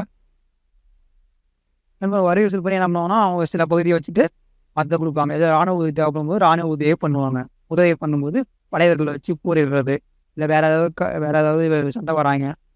வேற சிறு குறுநில மன்னர்கள் வந்து சண்டைக்கு வராங்க அப்படின்னா, அவங்கள எதிர்த்து சண்டை போடுறதுக்காக இவங்க ஹெல்ப் பண்றாங்க. இந்த மாதிரி அவங்கலாம் பண்றாங்க. இப்ப என்ன பிரச்சனை வருது? இப்ப இந்த பாளையக்கார முறை வந்து இதுவரைக்கும் நல்லா தான் போயிட்டு இருந்துச்சு. இது எந்த எந்த பிரச்சனையும் இல்ல. இப்ப என்ன பண்றாங்க? ஆங்கிலேயர்கள் வராங்க. பிரிட்டிஷ்காரங்க வராங்க. பிரிட்டிஷ்காரங்க என்ன பண்றாங்கன்னா, கொஞ்சம் கொஞ்சம் பகுதியா வந்து பிரிச்சுட்டு வராங்க. எப்போ வருவாங்க அப்படின்னா, நம்ம வந்து இது உருவாக்குனது வந்து 1529ல இருக்கு. இத பார்த்தோமா 1529ல உருவாக்கியிருப்பாங்க. இது வந்து என்னன்னா, ஒரு நிறைய பல தலைமுறைகளை தாண்டி வந்துட்டு இருக்கும். இதெல்லாம் நீங்க எழுத வேணாம். சும்மா கதைய ஞாபகம் வச்சுக்கங்க. இப்ப பிரிட்டிஷ்காரங்க எப்போ வருவாங்கன்னா, 1600ல தான் என்ன பண்ணுவாங்கன்னா, இந்த கிழக்கிந்திய கம்பெனி அப்படின்னு ஒண்ணு ஆரம்பிப்பாங்க. அது மூலியமா இந்தியாவுக்கு வருவாங்க. வணிகம் பண்றதுக்காக தான் ஃபர்ஸ்ட் வருவாங்க. அது குறிப்பா வந்து என்னன்னா, மெட்ராஸ்ல வருவாங்க. மெட்ராஸ்ல வரும்போது எப்ப பிரச்சனை ஆரம்பிக்கும் அப்படின்னா, பிரெஞ்சும், பிரிட்டிஷ் 2 பேரும் இங்க வந்துருவாங்க.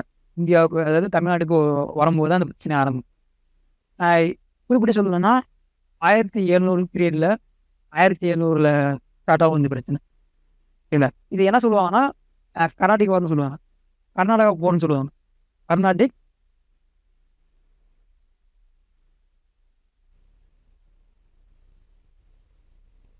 கர்நாடிக் வார். கர்நாடக போர். தமிழ்ல வந்து என்னன்னா, முதல் கர்நாடக போர்ன்னு வச்சு. ஃபர்ஸ்ட் கர்நாடிக் வார். ஃபர்ஸ்ட் கர்நாடிக் வார். எந்த பீரியட்லேருந்து எந்த பீரியட் வரைக்கும்னா, 1746லேருந்து 1740 வரைக்கும். முதல் கர்நாடிக். இது டீட்டெயிலா நம்ம பார்க்க போறதில்ல.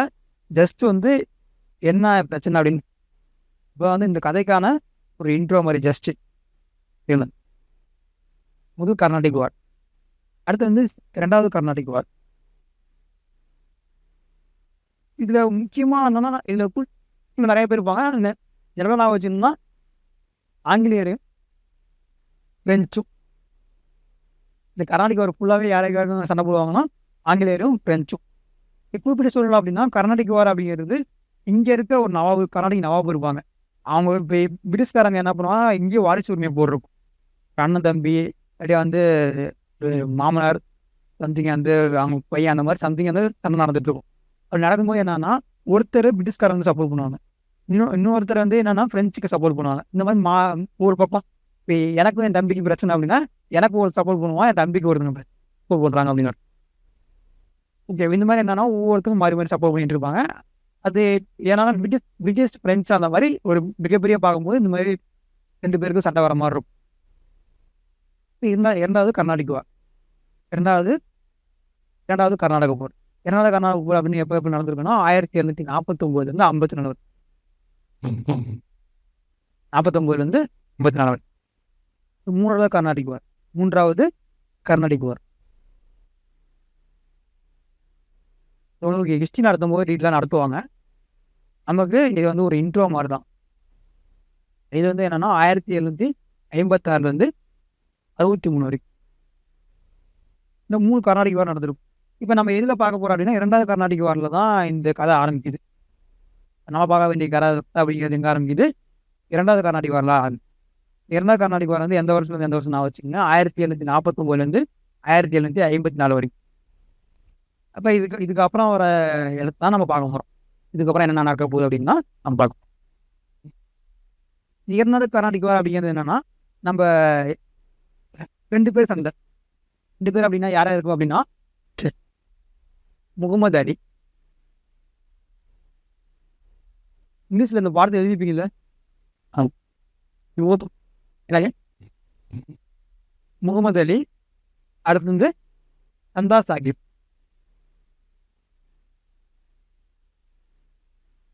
முகமது அலி அண்ட் சந்தா சாஹிப்.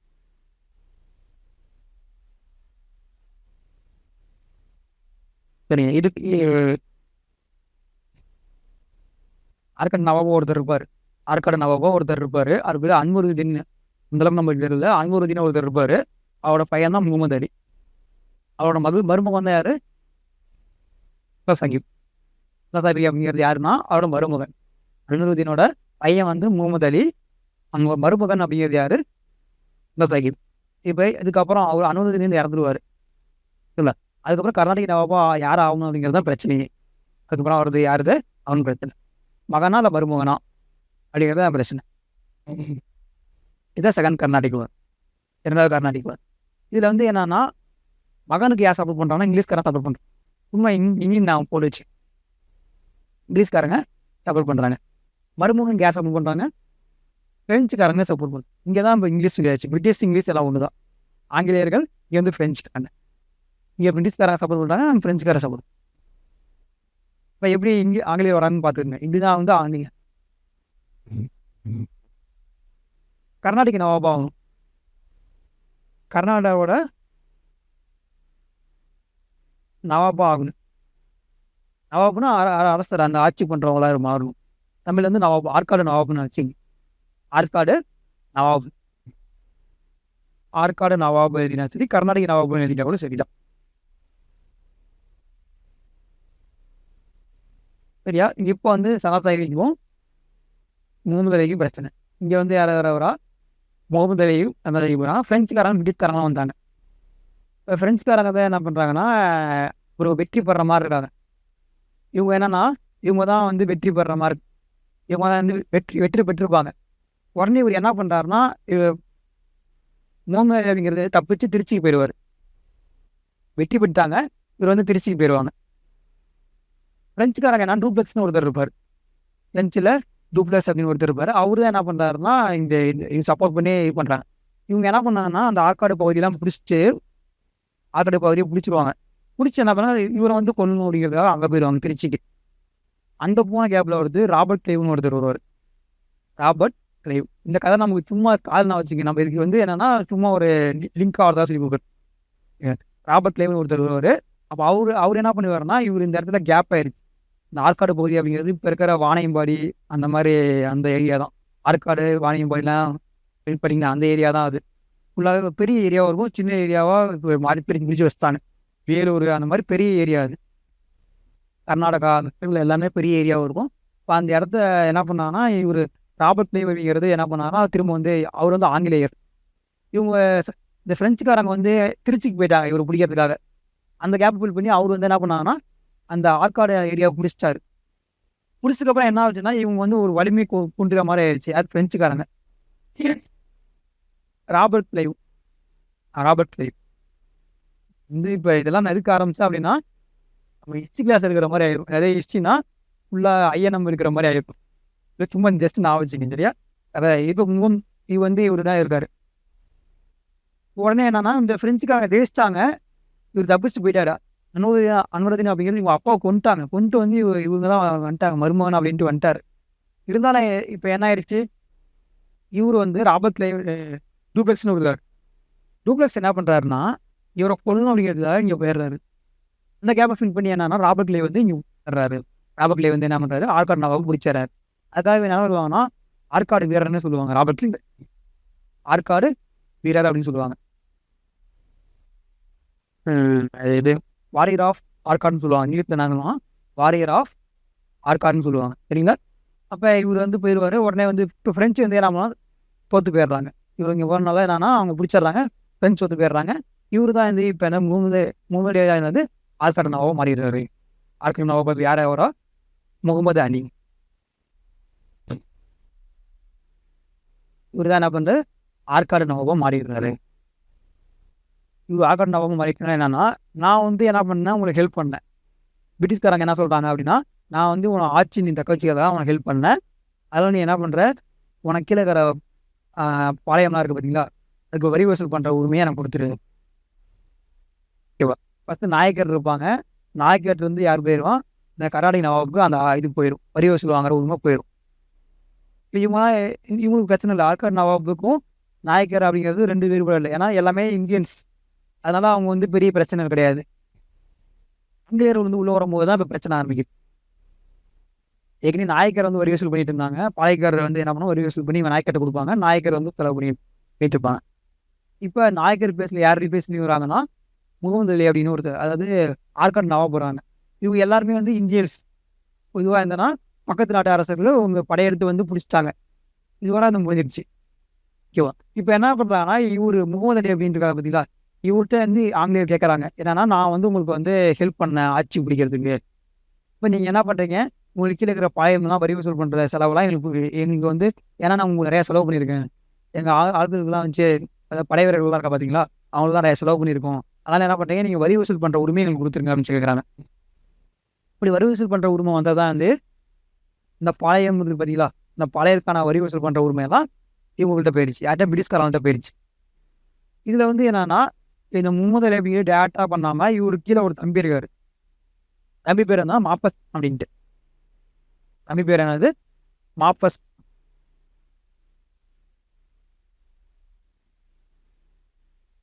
மாப்பஸ்கா அவங்க தம்பி பேர். இவர் தான் என்ன பண்ணுறாரு, ஆங்கிலேயருக்கு சப்போர்ட் பண்ணி இந்த பாளையக்காரர் இவர் முகமது அலியோட தம்பி. முகமது அலியோட தம்பி. இவரில் தான் நம்ம கதை ஆரம்பி சரியா? என்ன கதை ஆரம்பிக்கிறேன் அப்படின்னா, இதுக்கப்புறம் வந்து என்னன்னா ஒவ்வொருத்தரை பார்க்க போகிறோம். ஃபர்ஸ்ட் வந்து யாரை பார்க்க போகிறோம்னா, புலிதேவரை பற்றி பார்ப்போம். ஃபர்ஸ்ட் யார், புலிதேவர். எழுதிக்கிங்க.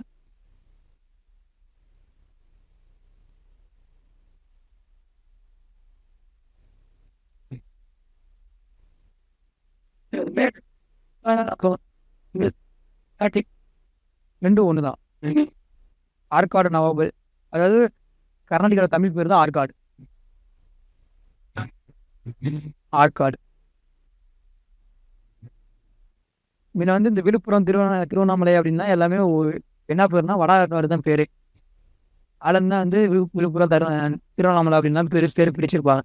அது கூட பேர் வட ஆற்காடு.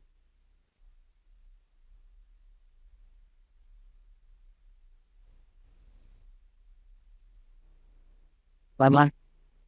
புரியுதா? எவ்வளவு புரியுதா, இல்லை நல்லா புரியுதா?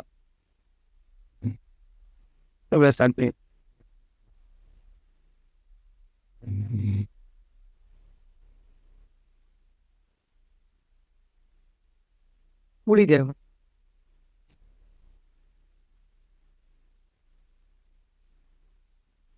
இது வந்து ஒரு இதாக போட்டுங்க. ஒரு இதுக்கப்புறம் ஆர்டராக பார்க்க போகிறோம் எல்லாமே. ஒரு ஒரு இதாக பார்ப்போம். புலிதேவர் பார்ப்போம், அடுத்து கட்டபொம்மன், வீரபாண்டி கட்டபொம்மன் பார்ப்போம், அடுத்து வேலு நாச்சியார் பார்ப்போம், அப்படி பார்ப்போம். சரியா? இது நம்ம முன்னாடி வந்து என்னன்னா ஒரு கதை இது இன்ட்ரோ போயிருச்சு. இப்போ வந்து சண்டைக்கு போக போகிறோம். Fight sequence. புலிதேவர் இப்போ இவர் எந்த பீரியட்ல இருந்து ஃபர்ஸ்ட் ஆரம்பிக்கிறாரு அப்படின்னா, 1755 1767 வரைக்கும். ஏரில் கட்ட பார்த்துருங்க, ஏர் முக்கியம். 1755 1769 வரைக்கும். 67 வரைக்கும்.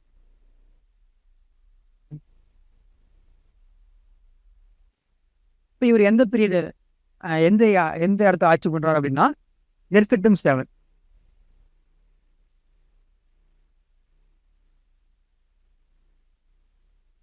நெற்கட்டும் சேவல் அப்படிங்கிற இடத்த வந்து இவர் அங்கே ஆட்சி பண்ணார். நெற்கட்டும் சேவல் அப்படிங்கிற இடத்த ஆட்சி பண்றாரு. நீங்க உங்களுக்கு என்னென்ன எழுதிங்க, அதில் ஒன்றும் பெரிய டிஃப்ரென்ஸ் இல்லை. நீங்க புக்கு படிக்கும் போது தெரிஞ்சுக்கலாம். சேவல் இது அப்படியே இங்கிலீஷ் தமிழ் எழுதிக்கிங்க, அது இங்கிலீஷில் செம்பல் அப்படின்னு டிரான்ஸ்லேட் பண்ணிச்சுன்னா ஒன்று ப்ளஸ் செவ்வல் இல்லை சேவல் அப்படின்னு நான் ஆமாம் ஆட்சி பண்ண பிளேஸ் நெற்கட்டும் சேவல். நெற்கட்டும் சேவல் அப்படிங்கிற வார்த்தை தெரிஞ்சுதான் போதும். ஆனேஷன்லாம் வந்து உங்களுக்கு பெரிய பிரச்சனை கிடையாது. சில இவர் தான் வந்து என்னன்னா ஃபர்ஸ்ட் பர்சன், இவர் தான் முதல் விடுதலை வீரர். முதல் விடுதலை வீரர்.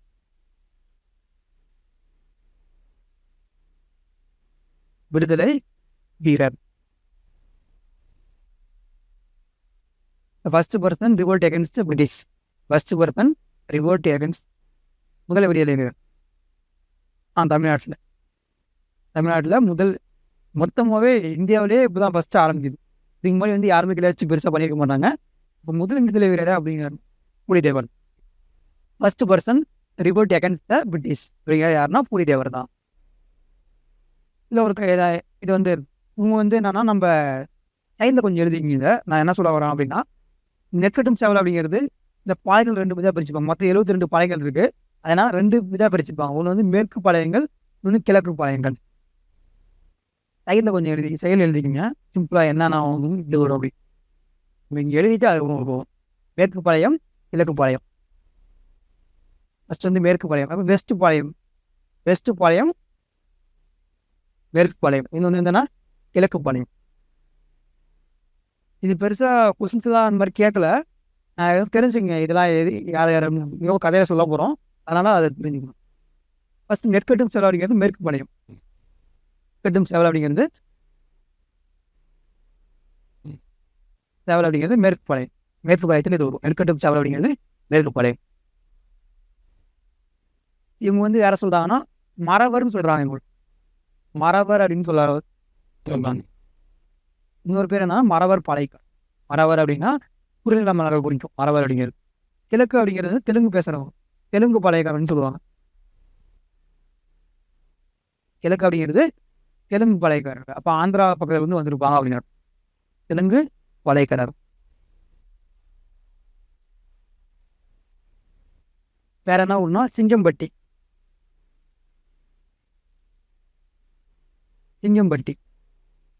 தமிழ் இங்கிலீஷ் எழுதி அதே வார்த்தை நீங்கள் ஒன்று மறவர்.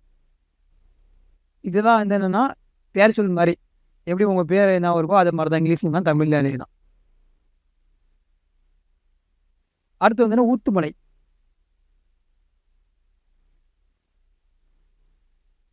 அடுத்தது ஊத்துமலை.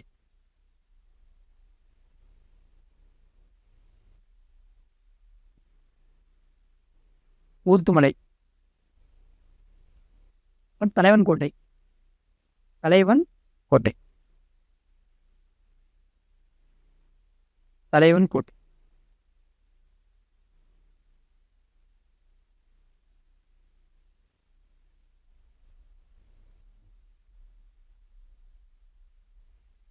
சேத்தூர். இதே எல்லாமே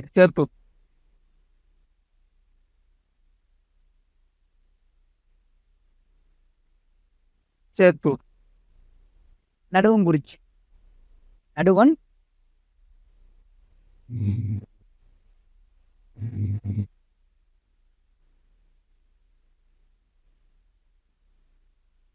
நடுவங்குறிச்சி.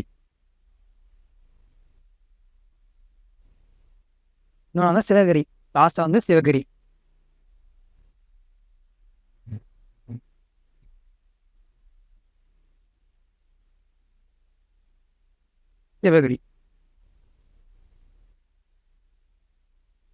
நெக்ஸ்ட் வந்து என்னன்னா கிழக்கு பாளையம் பற்றி பார்ப்போம்.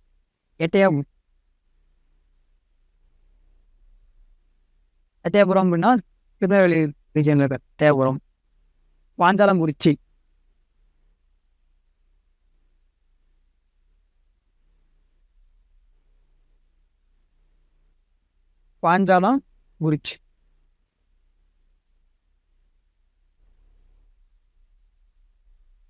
அடுத்து நாகலாபுரம்.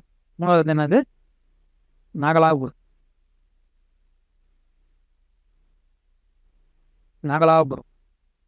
சாத்தூர். இது சேத்தூர், அது சாத்தூர். சாத்தூர்லாம் இப்போ இருக்க ஊர் தான், விருதுநகர்ல இருக்கு. பார்த்தீங்க டிஃப்ரென்ஸ் தெரியும் நினைக்கிறேன். ஒயிட்ல தான் எழுதி போட்டேன். அது குளத்தூர். அவ்வளோ மெயின் சீடோட குளத்தூர். பேர் வந்து நான் வச்சு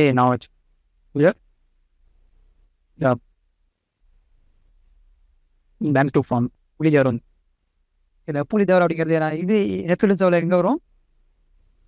மேற்கு பாளையமா கிழக்கு பாளையமா? மேற்கு பாளையம். அது தெரிஞ்ச எப்படி சாலை அப்படிங்கிறது மேற்கு பாளையம்.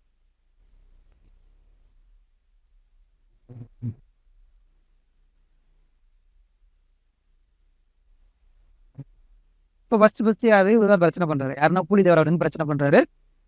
நாங்கள் ஏன் உங்களுக்கு வரி வசூல் பண்ணோம் அப்படின்ட்டு வரி வந்து தரணும் அப்படின்ட்டு கேட்குறாரு. ஃபஸ்ட்டு ஆங்கிலேயருக்கு எதிராக வந்து நான் இத்தனை நாளாக வந்து யார் கொடுத்துருப்போம், நவாபு தான் கொடுத்துருந்தோம், உங்களுக்கு யார் தரணும் அப்படின்ட்டு ஃபஸ்ட்டு நான் தர முடியாது அப்படின்ட்டு முதல் கிளர்ச்சி பண்ணுறது யாருன்னா பூலித்தேவர் தான் பண்ணுறாரு. இப்போ இவங்க என்னன்னா இவர் இந்த மாப்பஸ்தான் இருக்கு பார்த்தீங்களா, மாப்பஸ்தான் அப்படிங்கிறது அந்த அவரோட தம்பி. அவர் வந்து மதுரையோட ஆளுநராக இருப்பார், மதுரையோட கவர்னராக இருப்பார். எழுதி பிளாக்கெட் எழுதிங்க, மாப்பஸ்தான் எழுதிருப்பீங்க பார்த்தீங்களா, அது வந்து மதுரை ஆளுநர்னு எழுதி, மதுரை ஆளுநர், மதுரை கவர்னர், மதுரை கவர்னர்.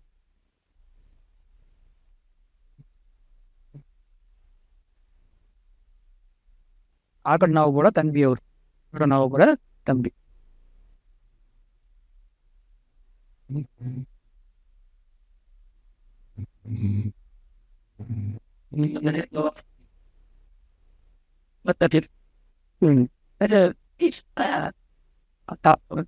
ஆமா, பிரிட்டிஷ் கூட கூட இருப்பாங்க. இவங்க என்ன பண்ணா மதுரை வந்து என்ன பண்றாங்க, ஃபர்ஸ்ட் வரி வசூல் பண்றதுக்காக போறாங்க. போகும்போது என்னன்னா இவர் வந்து நெற்கட்டு சேவை வந்து திருநெல்வேலி ரீஜன். திருநெல்வேலி ரீஜன்லேயே என்ன பண்ணா வரி வசூல் பண்ணுறதுக்காக ஃபஸ்ட்டு மதுரையை வந்து என்ன வரி வசூல்லாம் பண்ணியிருப்பாங்க. அவங்க ஏதாவது பிரச்சனை பண்ணாங்கன்னா அவங்கெல்லாம் ஃபைட் பண்ணி ஜெயிச்சிருப்பாங்க. அடுத்து நான் திருநெல்வேலி பக்கத்தில் இருக்க திருநெல்வேலி ரீஜன்லேயும் போயிட்டு இவர் ஒருத்தர் பிரச்சனை பண்ணிட்டு இருக்காரு, வரி தராமல் பிரச்சனை பண்ணிட்டு இருக்காரு. இப்போ அவர்கிட்ட போய் வரி வாங்கிட்டு வரணும் அப்படின்ட்டு என்ன பண்ணுறாங்கன்னா யார் போவோம், மாப்பஸ்தான் போவார். மாப்பஸ்தான் கூட யார் இருப்பான்னா கர்னல் ஹெரான் இருப்பார். கர்னல் ஹெரான் இருப்பார். தமிழ் வந்து ஹெரான். ஹெரான் இது கூட யார் இருப்பான், மாப்பஸ் கான் இருப்பார். ஹெரான் இருக்காங்க, மாப்பஸ் கான் இருக்காங்க.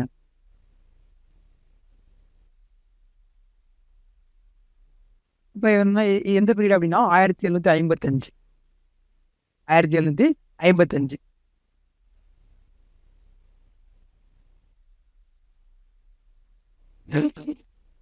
அவங்க வரி வசூல் பண்ணுறாங்க. இப்போ என்னன்னா இப்போ வந்து இவங்க படைவீரர்கள் இருப்பாங்க பார்த்தீங்களா, அந்த படைவீரர்களுக்கு வந்து என்னன்னா உணவு பற்றாக்குறை இருக்கும் நிறைய பேர். ஏன்னா பூலித்தேவர் அப்படிங்கிறது ஒரு பெரிய ஆளுமை, அதாவது சண்டை போடணும் அப்படின்னா நிறைய படைவீரர்கள் தேவைப்படும். அந்தளவு போதுமையான படைவீரர்கள் வந்து அவங்கள்ட்ட இருந்து போனாங்க. கேட்ட கர்னல் ஹெரான் இருந்துருக்க மாட்டாங்க. அதனால என்ன பண்ணியிருப்பாங்கன்னா இல்லை நான் வந்து இப்போ போருக்கு போகல அப்படின்ட்டு பின்வாங்கியிருப்பாங்க. இப்போ பூலித்தேவர் அப்படிங்கிறது பெரிய ஆளுமை, அவர்கிட்ட நிறையா படைவீரர்கள் இருப்பாங்க. அவரை ஈஸியாக வந்து அட்டாக் பண்ணுறது ரொம்ப கஷ்டம். இல்லை அதெல்லாம் என்ன பண்ணாங்கன்னா எங்களால் முடியல அப்படின்ட்டு நான் பின்வாங்கிடுவாங்க. யார் கர்னல் ஹெரான் அப்படின்ட்டு பின்வாங்கிடுவாங்க. எக்ஸாம்பிளுக்கு வந்து மார்ச் மாதம் நான் வச்சு இது வருஷம் கூட நல்லா நான் வச்சுருந்தா போதும். குறிப்பிட்டு சொல்லும்போது 1755 கர்னல் ஹெரான் அப்படிங்கிறது பின்வாங்கிடுறாங்க. பின்வாங்கும்போது என்ன ஆகுன்னா, இல்லை நீங்கள் என்ன பின்வாங்கிட்டீங்க அப்படின்ட்டு அவரை தூக்கிடுவாங்க. அதை ஒரு இடத்த விட்டு இந்த கர்னல் ஹெரான் அப்படிங்கிறது அந்த பதவியை விட்டு தூக்கிடுவாங்க. யாரும் ஆங்கிலேயர் தூக்கிடுவாங்க. இதுக்கப்புறம் என்ன ஆகுனா இப்போ தான் வந்து நாங்கள் களக்காடு அப்படிங்கிற ஒரு பிளேஸுங்க. களக்காடு போர் நடக்குது.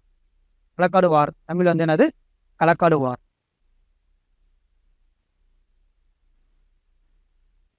களக்காடு வார் நடக்குது. யார் அப்படின்னா புலிதேவருக்கும் வெர்சஸ் மாப்பஸ் கான். இல்லை இவர் வந்து ப்ளஸ் ஆங்கிலேயர்கள் பிரிட்டிஷ்காரங்க இருப்பாங்க. ஏதோ ஒரு லாங்குவேஜ் எழுதிங்க, நான் மாற்றி எழுதி போடுறேன், நீங்கள் ஒரே லாங்குவேஜில் எழுதிங்க. பார்க்கறதுக்கு ஏன்னா மாதிரி நான் வந்து மாற்றி ஆங்கிலேயர்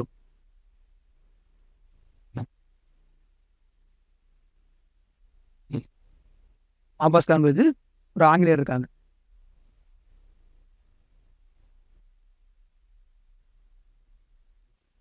இப்போ ஆங்கிலேயர் வந்து ஒரு 1000 சிப்பாய் இருப்பாங்க. ப்ளஸ் இவங்க ஒரு 600 மாப்பஸ் கான் வந்து ஒரு 600 சிப்பாய் வச்சுருப்பாங்க. தமிழையும் சிப்பாய் தான் வச்சுட்டு என்ன பண்ணால் போருக்கு போவாங்க. ஆனால் இதுக்கு மாதிரி என்ன பண்ணியிருப்பாங்கன்னா இவங்கெல்லாம் வரது தெரிஞ்சுட்டு என்ன பண்ணாங்கன்னா இவர் பூலித்தேவர் அப்படிங்கிறது ஒரு 2000 படைவீரர்கள் வச்சுருப்பாங்க. பூலித்தேவர் அப்படிங்கிறது களக்காட்டில் இது 1000 அப்படிங்கிறது ஆங்கிலேயர்களோடது. 1000 அப்படிங்கிறது ஆங்கிலேயர்களோடது. இப்போ இந்த புலித்தேவர் அப்படிங்கிறது என்னன்னா, ஒரு 2000 படைவர்களை வச்சுட்டு ரெடியா இருப்பாங்க. உடனே வந்து அவங்க சண்டைக்கே வாங்க மாட்டாங்க. கிளம்பி போயிருவாங்க. அவ்வளோ படைவர்கள் வந்து வச்சிருக்காங்க அப்படின்ட்டு கிளம்பி அப்படியே போயிருவாங்க. சண்டையை எடுத்துருப்பாங்க. இப்போ களக்காடு போரில் யார் ஜெயிச்சிருப்பாங்கன்னா, புலித்தேவர் வின் பண்ணிடும். புலித்தேவர் அப்படிங்கிறது என்ன பண்ணுறாருன்னா, வின் பண்ணிட்டாரு. டீம் கூட ஃபர்ஸ்ட் சப்போர்ட் பண்ணுவாங்க. இந்த 2000 பேர் படைவர்களில் யார் இருப்பான்னா, திருவாங்கூர் அரசர் அப்படின்னு ஒருத்தர் இருப்பார். திருவாங்கூர் அரசர். அவர் வந்து சப்போர்ட் பண்ணியிருப்பார். திருவாங்கூர் அரசர் அப்படின்னு சப்போர்ட் பண்ணியிருப்பார். திருவாங்கூர்.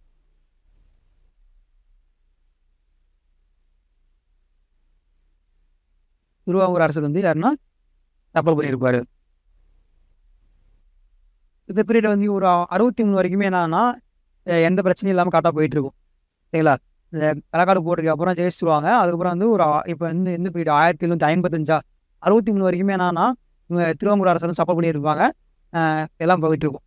இதுக்கப்புறம் தான் அவர் யார் வரணும்னா, மருதநாயகம் கேள்விப்பட்டிருக்கீங்களா? மருதநாயகம். கமலஹாசன் ஒரு படம் எடுத்திருக்காருல்ல, அந்த மருதநாயகம் தான். மருதநாயகம் தான் போறாரு. மழை பெய்யுதுங்க. கான் சாஹிப் இல்லாட்டி வந்து மருதநாயகம் அப்படின்ட்டு ஒருத்தர் வராங்க. அவர் யார் அப்படின்னா, அவர் வந்து எக்ஸாமுக்கு வந்து அவர் தமிழர் தான். தமிழர் தான். எங்கே பிறந்திருப்பா அப்படின்னா, ராம்நாட்டில் பிறந்திருப்பார். அவர் யாருன்னா, பிரிட்டிஷ் சோல்ஜராக இருக்கார். பிரிட்டிஷ் படையில் என்ன பண்ணுறாரு, மருதநாயகம் அப்படிங்கிறார் தான் ராம்நாட்டில் பிறந்தவர். அவர் என்னன்னா, பிரிட்டிஷ் படையில் வந்து அவர் வந்து ஒரு படை வீரராக இருக்கார். இப்போ பிரிட்டிஷ் படை வீரராக இருக்கும்போது என்னன்னா, பிரிட்டிஷ் அவங்க என்ன சொல்கிறாங்களோ அதை ஃபாலோ பண்ணி ஆகணும். அப்படி தான் என்ன ஆகும்னா, இவர் வந்து புலித்தேவரை எதிர்த்து சண்டை போடுற ஒரு இது ஏற்படுது. புலித்தேவரை எதிர்த்து சண்டை போடுற ஒரு நிலைமை ஏற்படுது. அப்போ ஃபர்ஸ்ட் அவரை பற்றி பார்த்துருவோம். அவர் என்னென்ன எங்கள் புக்கில் குறிச்சிருக்காங்க அவரை பற்றி நம்ம பார்த்தோம். யூசப் கானை வச்சு இது பேர் என்னன்னா மருதநாயகம் தான். மருதநாயகம் இவருக்கு வந்து நிறைய பேர் அழைக்கப்படுறாங்க. யூசப் கான்,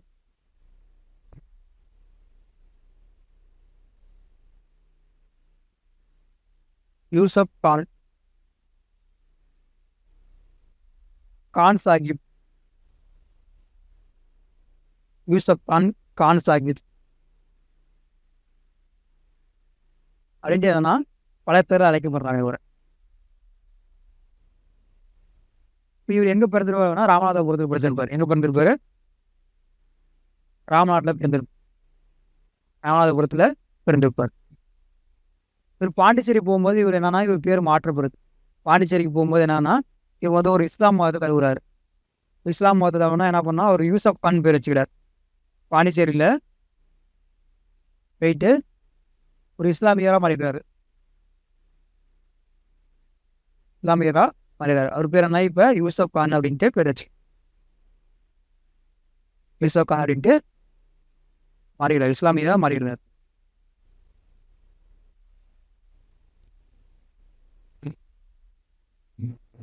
அப்போ சொன்ன பார்த்தீங்களா, ராபர்ட் கிளைவ் சொன்ன பார்த்தீங்களா, ராபர்ட் கிளைவ் அப்படிங்கிறது இப்போ எந்த பீரியட் அப்படின்னா 1752 1752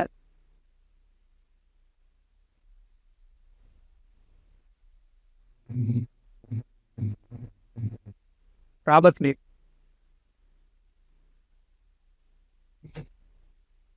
திருச்சியில் இருந்து என்ன பண்ணியிருப்பான்னா, நான் சொல்லியிருப்பேன், திருச்சியில் அவர் முற்றுகை பண்ண போனாங்க. யாருன்னா, முகமது வந்து திருச்சியை தப்பிச்சு போயிருப்பாரு.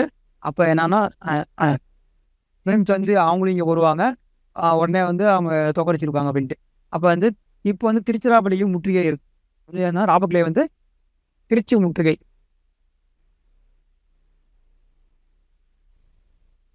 அப்போ அந்த படையில் யார் இருந்திருப்பான்னா, யூசப் கான் இருந்திருப்பார். திருச்சி முற்றுகை படையில் வந்து யார் இருந்திருப்பா, யூசப் கான் இருந்திருப்பாரு. தமிழ் வந்து இங்கிலீஷ்ல இருந்து என்னன்னா, ஸ்லெட்ஜ் ஆஃப் திருச்சி. ஸ்லெட்ஜில்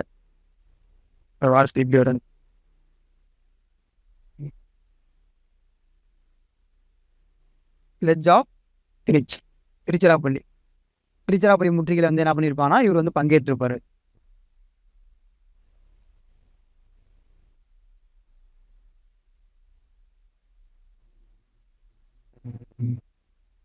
அப்புறம் வந்து 1756 1761 வரைக்கும் இவங்க எல்லாம் மருதநாயகர் தான். 1756 61 வரைக்கும் என்னன்னா இவர் வந்து கவர்னராக இருந்திருக்காரு. யாருன்னா எந்தெந்த இடத்துக்குன்னா ஆளுநராக இருந்திருக்காரு. ஆளுநர் அது சைடு அப்படியே எழுதிக்கிங்க. புலித்தேவர் கீழே அப்படியே எழுதிக்கிங்க. ஏன்னா இவரும் கொஞ்சம் முக்கியம். இவர் வந்து வர இறக்கிறாரு. அப்போ அவர் என்னென்ன பண்ணுறாரு அதுக்கப்புறம் பார்ப்போம். இவரை ஃபர்ஸ்ட் டீட்டெயிலாக பார்த்துட்டு அதுக்கப்புறம் அவருக்கும் புலித்தேவருக்கும் என்ன லிங்க் இருக்குது அப்படின்னு பார்ப்போம். இப்போ ஆளுநராக இருக்காரு. என்னங்கன்னா மதுரைக்கும் ஒரு வாரத்துக்கு முன்னாடி லிங்க் போடுறேன். திருநெல்வேலிக்கு மதுரை, திருநெல்வேலி, மருது நாயகம் இருக்காரு. ஏன்னா இது வந்து ஆற்காடு நவாப் கீழே இருக்கும். ஆற்காடு நவாப் தான் எல்லாருமே யார்கிட்ட கொடுத்துட்டாங்க, பிரிட்டிஷ்காரங்கிட்ட கொடுத்துட்டாங்கல்ல, அவங்க பார்த்து சொல்லி வரி வசூல் பண்ணுற சொல்லி. அப்போ அதனால என்ன பண்ணா இவர் வந்து ஆளுநராக இருக்காரு. அங்கே வந்து என்னன்னா ஆளுநராக இருக்காரு. ஆளுநராக இவர் பொறுப்பு வகிக்கிறார். மதுரை, திருநெல்வேலி.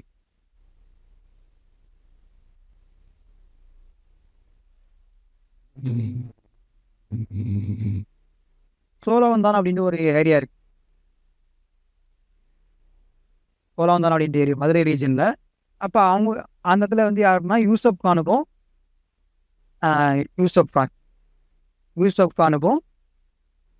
பிளஸ் ஹைதர் அலி இருக்காரு. அவரு ஹைதர் அலினா திப்பு சுல்தான் கைவிட்டுறீங்களா? திப்பு சுல்தானோட அப்பா ஹைதர் அலி. அவங்களாம் என்னன்னா மைசூர் ஆட்சி பண்ண அரசர். அவங்க 2 பேரும் சண்டை நடந்திருக்கும். அப்போ வந்து யாருன்னா இவர் ஜெயிச்சிருப்பாரு. யாருன்னா யூசப் கான் ஜெயிச்சிருப்பாரு. யூசப் கான் வந்து ஜெயிச்சிருப்பார்.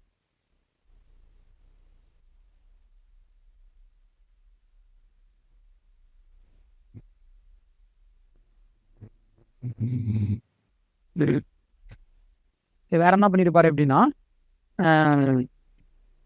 இன்னொரு கர்நாடிக் வாரம் நடந்திருக்கும்.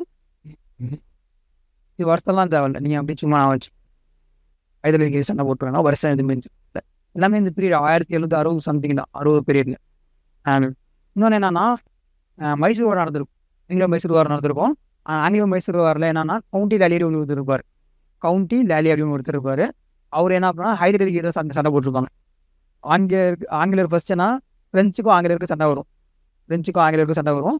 அதே மாதிரி மைசூர் கிங்டமுக்கும் ஆங்கிலேயருக்கு சண்டை வரும். ஏன்னா பெரிய பெரிய ஆளுமை யாராக இருக்காங்களோ அவங்களுக்கு எல்லாத்துக்கும் வந்து ஆங்கிலேயர் சண்டை போட்டே இருப்பாங்க. பிரெஞ்சும் ஹைதராலியும் பிரெஞ்சுக்காரங்க என்னன்னா ஃப்ரெண்ட்ஷிப்பாக இருப்பாங்க. ஹைதராலி என்ன பண்ணால் பிரிட்டிஷ்காரங்களுக்கு எதிராக தான் இருப்பாங்க. மராத்தியர் கேள்விப்பட்டிருப்பீங்க. சிவாஜி மராத்தியர் ஃபர்ஸ்ட் சிவாஜி இருந்த காலம் வேறு. அதுக்கப்புறம் மராத்தியர் கிங்டம் வந்து வேற கைக்கு மாறி இருக்கும். அதே மாதிரி பேசும் அப்படிங்கிற ஒரு ஆட்சி பண்ணிட்டு இருப்பாங்க. அப்போ என்ன ஆகுனா பிரிட்டிஷ்காரங்களும் மராத்தாஸுக்கும் ஃப்ரெண்ட்ஷிப்பாக தான் இருப்பாங்க. ஆனால் மைசூர் அப்படிங்கிற கிங்டம் அப்படி ஹைதர் அலி திப்பு சுல்தானா எதிராக இருப்பாங்க. யாருக்கு? பிரிட்டிஷ்காரங்களும் எதிராக இருப்பாங்க. அப்போ என்னன்னா ஒரு கர்நாடிக் வார் நடக்கும். எப்போனா 2வது ஆங்கிலோ மைசூர் வார் நடக்கும். கர்நாடிக் வார் கிடையாது, 2வது ஆங்கிலோ மைசூர் வார். கர்நாடிக் வார் அப்படிங்கிறது யாருக்குன்னா ஃப்ரெஞ்சுக்கும் பிரிட்டிஷ்க்கும் முழுமையான சண்டை. அது வேற பீரியடு. இதுக்கப்புறம் ஆரம்பிக்கிற பீரியட் அப்படிங்கிறது எந்த வருஷம் அப்படின்னா 1780க்கு அப்புறம். நம்ம இப்போ 1760 பார்த்துட்டு இருக்கோம். 1780க்கு அப்புறம் என்ன ஆகும்னா இந்த ஆங்கிலோ மைசூர் வார் நடக்கும். அதில் என்னன்னா அந்த ஹைதர் அலியை எதிர்த்து சண்டை போடுறது கவுண்டி லாலி அப்படி ஒருத்தர். கவுண்டி லாலி அவர் பேர் நன்றி போட்டா கவுண்டி லாலி. தமிழ்ல வந்து லாலிங்க எழுதி, தமிழ்ல வந்து லாலி. கவுண்டி லாலி அப்படின்னு இருப்பாரு. அவர் என்ன பண்ணியிருப்பாருன்னா இந்த மெட்ராஸை முற்றுகை பண்ணியிருப்பார். மதராஸ் முற்றுகை.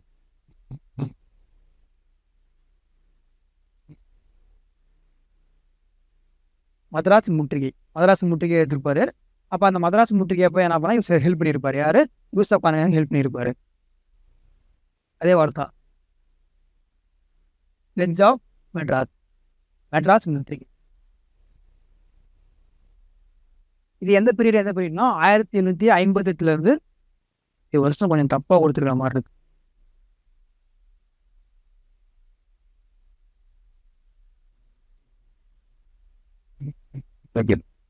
இந்த பீரியட் வச்சு கவுண்டி லாலி அப்படின்னு வச்சுக்கோங்க. கவுண்டி லாலி அப்படின்னு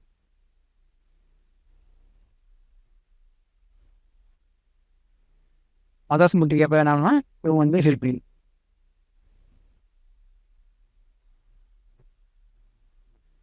சரி. இதான் வந்து என்னன்னா இவரை பற்றி வேற என்ன நிறைய பண்ணியிருப்பாரு. இந்த அங்கே இருக்க நெசவு தொழிலாளரும் வீவர்ஸ் இருப்பாங்க. அவங்களுக்கு ஹெல்ப் பண்ணியிருப்பாரு. நெசவு தொழிலாளர்களுக்கு இருப்பாரு. அவர் வந்து பிரிட்டிஷோட ஒரு ஒரு ஆர்மி சீஃபா இருப்பாங்க. அந்த மாரி. ஒரு ராபர்ட் கிளைவ் இருந்தார் பார்த்தீங்களா? படை வீரரா இருந்தாங்க. அது மாரி வந்து இவரும் கவுண்டி லேரி அப்படிங்கிறதும் ஒரு படை வீரரா இருந்திருப்பார். ஸோ படை வீரர் மாரி படை தளபதியா இருந்திருப்பாரு. ஜஸ்ட் ஞாபகம் வச்சுக்கங்க. ரொம்ப டீட்டெயிலா ஒவ்வொன்னும் நீங்க பார்க்கும்போது எனக்கு தெரியும். ம். Okay, okay. ம். ம். இப்ப இது வந்து என்னன்னா, நான் படிக்கும்போது எனக்கு ஈஸியா இருக்கு. ஏன்னா, எனக்கு எல்லா கதையுமே தெரியும். நீங்க படிக்கும்போது அதுக்காக தான் கொஞ்சம் கொஞ்சம் இன்ட்ரோடக்ஷன் சொல்லி சொல்லி சொல்றேன். இது வந்து என்னன்னா, இவர பத்தி இவ்வளோதான் தொகுத்து குடுத்துருக்காங்க. இது என்னன்னா, ஒவ்வொரு கதையிலும் ஒவ்வொரு லிங்க் ஆயிட்டே இருக்கும். ஒவ்வொரு வருஷத்துலயும் லிங்க் ஆயிட்டு இருக்கும். இப்ப நான் இது படிக்கும்போது எனக்கு புரியும். ஏன்னா, அந்த கதை எனக்கு தெரியும். அதனால உங்களுக்கு புரியும். இப்ப நீங்க வந்து என்னன்னா, நான் பாயிண்ட் மிஸ் பண்ணக்கூடாது அப்படின்னு சொல்றேன். இத நீங்க இப்ப இதெல்லாம் படிச்சிருக்கணும். எத படிச்சிருக்கணும்னா, கர்நாடகால நடத்திருக்காங்க. அவங்க நடத்திட்டு சாரா நடத்துவாங்க. யாராவது ஷாப் நடத்துவாங்க. அது நடத்தும்போது ஓகே இது வருது அப்படின்னு லிங்க் ஆகும். ஃபர்ஸ்ட்டு வந்து கொஞ்சம் கஷ்டமா இருக்கும். இல்லையா? இப்ப இவரு வந்து என்ன பண்றாரு, இந்த புலித்தேவர் அப்படிங்கிற புலித்தேவர் கூட சண்டை போட போறாரு. யாரு? இவ்வளோ சிறப்பு மிக்கவர் வந்து என்ன பண்றாரு, சண்டை போட போறாரு. யூசப் கான் வந்து புலித்தேவர் கூட சண்டை போட போறாரு. எப்போ பீரியட் அப்படின்னா 1761 1761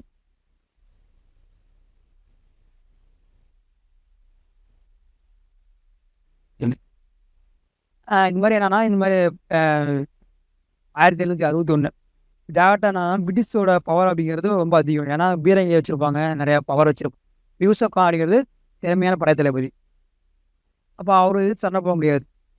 சண்டை போட்டு என்னாகும் புலித்தேவர் தோத்து போயிருவாரு.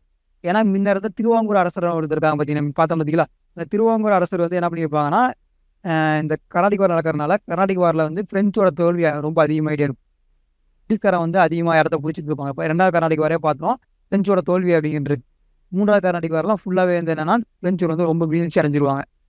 இப்ப திருவாங்கூர் அரசர் அப்படிங்கிறது என்ன சப்போர்ட்ல பண்ணியிருப்பாங்கன்னா, ஒருவேள பிரிட்டிஷ்காரன் நமக்கு ஃபைட்டுக்கு வந்தாலும், பிரெஞ்சுக்காரங்க நம்ம காப்பாத்துவாங்க அப்படின்ட்டு திருவாங்கூர் அரசர் வந்து இவருக்கு சப்போர்ட் பண்ணியிருப்பாங்க. புலித்தேவருக்கு. இப்ப திருவாங்கூர் அரசு பிரெஞ்சே வந்து என்னன்னா, ரொம்ப தோல்வியை நோக்கி போயிட்டு இருக்கனால என்ன பண்ணா, திருவாங்கூர் அரசருக்கு ஒரு பயம் ஏற்பட்டு அதனால என்ன பண்ணாங்கன்னா, இவரு அந்த படை வீரர்கள் வச்சிருப்பாங்க பார்த்தீங்களா? சப்போர்ட் பண்றது வந்து புலித்தேவர் மட்டும் படை வீரர் கிடையாது. திருவாங்கூர் அரசர்ட்ட இருந்த படை வீரர்களும் இங்க வந்திருப்பாங்க. இப்ப வந்து அவரோட ஆதரவு வந்து என்ன பண்றாரு, சப்போர்ட் வந்து வித்ட்ரா பண்ணிக்கிறாரு. திரும்ப வாங்கிக்கிறாரு. திரும்ப வாங்கிக்கும்போது என்னன்னா, புலித்தேவரோட பலம் வந்து குறைய ஆரம்பிக்கும். அந்த பீரியட்ல என்ன பண்ணாங்கன்னா, யூசப் கான் அப்படிங்கிற ஒரு படை வீரர் வந்து படை தளபதி வந்து என்ன பண்றாரு, புலித்தேவர ஈஸியா வந்து தோற்கடிச்சிடுறாரு. தோற்கடிச்சு எந்த இடத்த வந்து பிடிச்சாரா அப்படின்ட்டு இது வந்து ஒரு டேட்டோட முக்கியம். இது புக்ல குடுத்துருக்காங்க. அதனால நம்ம டேட்டோட பார்த்துப்போம். 1761 1761 மே 16 1761 மே 16 இவரு வந்து 1760 வந்திருப்பாரு. இந்த பீரங்கி படையெல்லாம் வரணும் அப்படின்ட்டு வெயிட் பண்ணிட்டு இருப்பாரு. நெறைய இடத்துக்கு போயிட்டு இருக்கும். ஏன்னா, இப்ப பெரிய பிரச்சனை நடந்துட்டு இருக்கு. இப்ப என்னன்னா, ஆயுதங்கள் கூட சண்டை போட்டுருப்பாங்க. பிரிட்டிஷ்காரங்க என்ன பண்ணுவான், ஆயுதங்கள் கூட சண்டை போட்டுருப்பாங்க. அதே மாரி பிரெஞ்சு கூட சண்டை போட்டுட்டு இருப்பாங்க. இந்த பீரியட்ல. மிகப்பெரிய சண்டை போயிட்டே இருக்கும். அதனால என்னன்னா, இதுக்கான பீரங்கி படை அதெல்லாம் வரணும் அப்படின்ட்டு வெயிட் பண்ணிட்டு இருப்பாங்க. 1760லயே வந்து இவரு இங்க வந்துருவாரு. அதனால வெயிட் பண்ணிட்டு இருப்பாரு. மே 16 அப்பலாம் என்ன பண்ணுவாங்கன்னா, எல்லா படை வீரர்களும் வந்துருவாங்க. உடனே வந்து அட்டாக் பண்ண ஆரம்பிச்சுருவாங்க. எந்தெந்த இடத்த பிடிக்கிறாங்க அப்படின்ட்டு இந்த பிளேஸ் கேட்பாங்க. பனையூர். யூசுப் கான் வந்து புலித்தேவரை எதிர்த்து சண்டை போட்டு ஜெயிச்சுருவாரு. யூசுப் கான் வெர்சஸ் புலித்தேவர். இதுல வந்து புலித்தேவர் தோத்து போயிருவாரு. யூசுப் கான் ஜெயிச்சிருவாரு. யூசுப் கான் என்ன பண்றாரு, ஜெயிச்சிடுறாரு. இப்போ பனையூர், வாசுதேவநல்லூர், நெற்கட்டும் சேவல். இந்த 3 இடத்தையும் என்ன பண்றாரு, இவரு பிடிச்சிடுறாரு. பனையூர், வாசுதேவநல்லூர், நெற்கட்டும் சேவல் அப்படிங்கிற 3 இடத்தையும் என்ன பண்றாரு, இவர் வந்து பிடிச்சிடுறாரு. யாரு? யூசப் கான். மருதநாயகம் கான் சாஹிப் அப்படிங்கிற இவர் 3 பேர் கொண்ட இவர் வந்து வெற்றி பெற்று தெளிவா எழுதிக்கங்க யார் வெற்றி பெற்றாங்க அப்படின்னு. சேவல், பனையூர் 3 பேர் வந்து அவங்க பிடிச்சிடுறாங்க. அதுக்கப்புறம் என்ன ஆகுதுன்னா, 1864ல இது பிடிச்சிடுறாங்க. அதுக்கப்புறம் வந்து யூசப் கானை என்ன பண்ணிடுறாங்க, தூக்குல போட்டுறாங்க. யார? புலித்தேவர் கிடையாது. யூசப் கானையே. என்ன காரணம்னு சொல்றாங்கன்னா, இவர் வந்து புலித்தேவர் கூட ஃப்ரெண்ட்ஷிப்பா இருந்தாரு. அவங்க 2 பேரும் என்னன்னா ஆங்கிலேயருக்கு எதிராக செயல்பட முற்பட்டாங்க அப்படின்ட்டு யாரை பண்ணியிருக்காங்க, யூசப் கானே தூக்குல போட்டு யூசப் கான் என்ன பண்றாங்க, தூக்குல போட்டுறாங்க.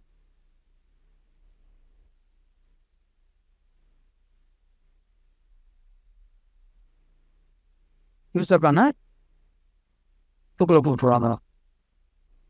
Hanged Yusuf Khan hang. இவரை பற்றி ஒரு கதை சொல்லுவாங்க. ஏன்னா அவர் தூக்குல போட்டு அவர் இறக்கல அப்படின்னு. யூசப் கான் வந்து மருதநாயகம் அப்படிங்கிறது என்னன்னா தூக்குல போட்டும் அவர் வந்து இறக்கல. ஏன் அப்படின்னா அவருக்கு வந்து மூச்சு வந்து உள்ளே இழுத்துக்கிற சக்தி அவருக்கு இருக்கு. அதுக்கு ப்ராக்டிஸ் பண்ணியிருக்காரு. ஒரு நாள் ஆங்கிலேயர் வந்து இந்த மாதிரி தூக்குல போடுவாங்க. அதெல்லாம் என்ன பண்ணாங்கன்னா அவருக்கு வந்து தண்ணிக்குள்ளேயே இருந்து சில பேர்லாம் சுவாசிக்கிறது பழக்கம் இருக்கும். இது வந்து என்னன்னா ஒரு கதை மாதிரி தான். இது வந்து கன்ஃபார்மாக என்னன்னு தெரியல. ஆனால் இது சொல்லப்படுது. தூக்குல போ ரூமரா என்னன்னு சம்திங் தெரியல, உண்மை கூட இருக்கலாம். அவர் வந்து என்னன்னா தூக்குல போட்டு இந்த குழந்தைய நெருங்கினாலும் என்னன்னா மூச்சு விடுற திறமை இருக்கு உள்ளுக்குள்ளேயே. ஓகேவா? அப்போ அந்த மூலியமா என்ன பண்ணா தூக்குல போட்டு அவர் இறக்கலாம்னு சொல்லியிருப்பாங்க. தூக்குல போட்டு இறக்க முடியல அப்படின்ட்டு சொல்லியிருப்பாங்க. சப்போர்ட் பண்ணாலும் தூக்குல போட்டுருப்பாங்க. அப்பயும் அவர் இறக்கல, வேற ஏதாச்சும் சம்திங் பண்ணி தான் அவங்க கொண்டிருப்பாங்க அப்படின்னு சொல்லியிருப்பாங்க. தலையை வச்சு தான் அவங்க கொண்டிருப்பாங்கன்னு சொல்லியிருப்பாங்க. இப்போ நம்ம இந்த மருதநாயகம் படம் ரிலீஸ் ஆனால் திடீர்னு தெரியும்னு நினைக்கிறேன். அது வரைக்கும்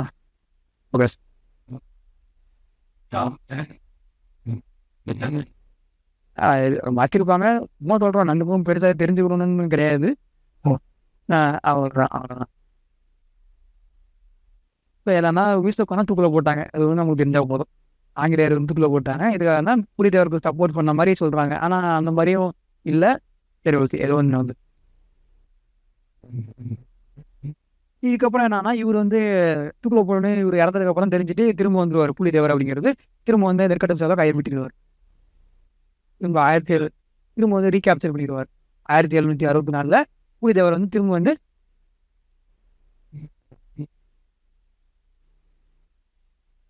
கேப்சர் பண்ணிடுறாரு. புலித்தேவர் வந்து கேப்சர் பண்ணிடுறாரு. திரும்ப ரீகேப்சர்டு கட்டுப்பாட்டில் வந்துருக்கு. உடனே வந்து என்னன்னா கட்டுப்பாட்டில் வந்தோடனே உடனே இவர் ஆங்கில அதிகாரி ஒருத்தர் வருவார். யாருன்னா கேம்பர் அப்படின்னு ஒருத்தர் வருவார்.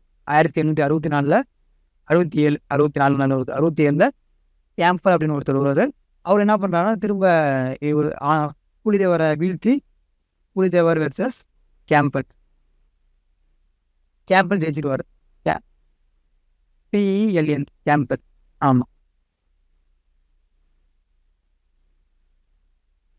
கேம்பர் என்ன பண்ணுறாரு, ஜெயிச்சிடறாரு. கேம்பர் அப்படிங்கிறது ரொம்ப ஏதாவது. இப்போ இது பீரியட் அப்படின்னு பார்த்தோம்னா ரொம்ப முக்கியம். 1767 கேம்பர் வெற்றி பெற்றார். கேம்பர் வந்து என்ன பண்ணுறாருன்னா புலித்தேவரோட கதை வந்து இவ்வளோ.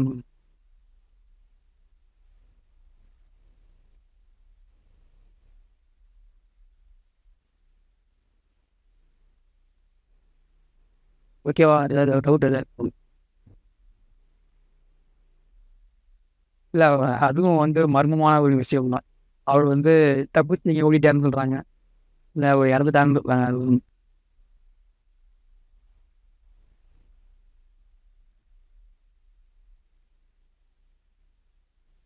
தூக்குல போடல.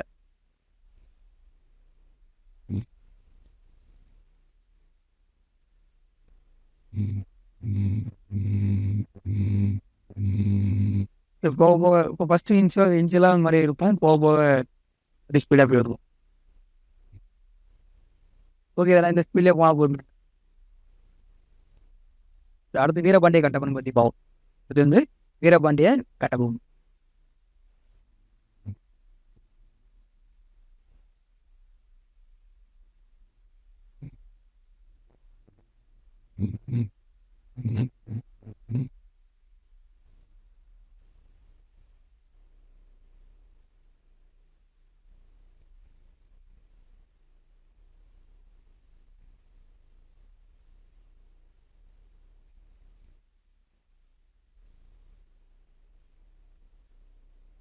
தெரியும்.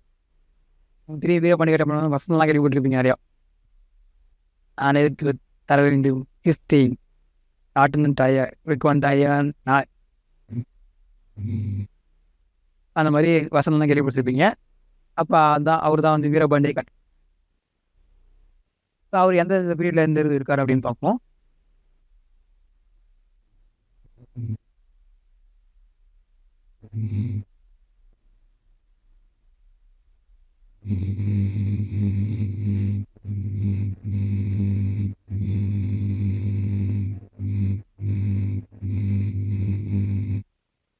இப்போ இவர் எந்த பீரியட், இவர் எந்த பழையக்காரர் அப்படின்னா கிழக்கு பழைய.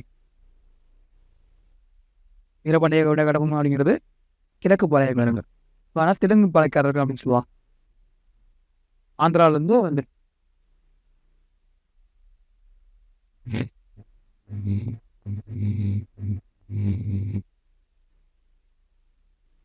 வீரபாண்டிய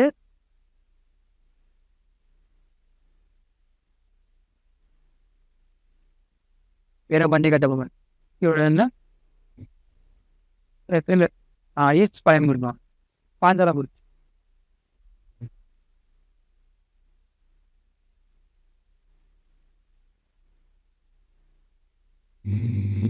பாஞ்சாலபுரிச்சு எங்க இருக்குன்னு தெரியும். ஈஸ்ட் பழையக்காரர்கள்.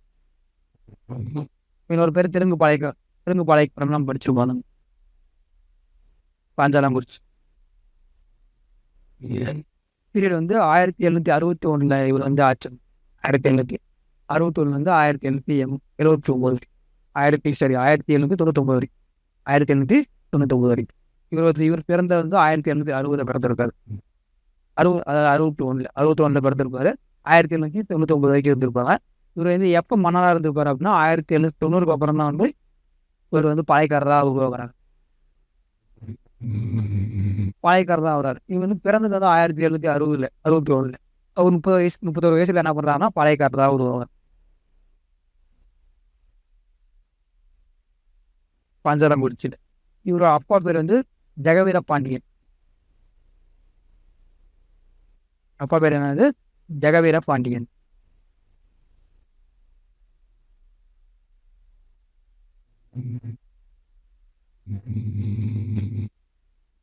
இவரோட மனைவி பேர் யாரு? அவங்க அப்பா பேர் வந்து வீரபாண்டிய கட்டபொம்மனோட அப்பா பேர் வந்து ஜெகவீர பாண்டியன். அவங்க ஒய்ஃப் பேர் யாரு? வீரபாண்டிய கட்டபொம்மனோட ஒய்ஃப் பேர் வந்து ஜக்கம்மாள். ஒய்ஃப் பேர் வீரபாண்டிய கட்டபொம்மனோட ஒய்ஃப் பேர் என்னது? மனைவியோட பேர் வந்து ஜக்கம்மாள்.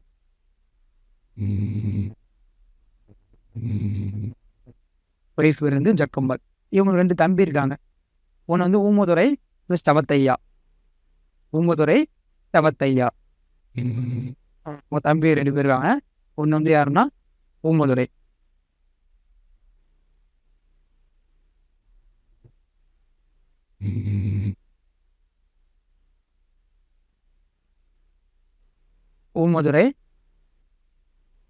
சவத்தையா அப்படின்னு 2 பேர் இருக்காங்க.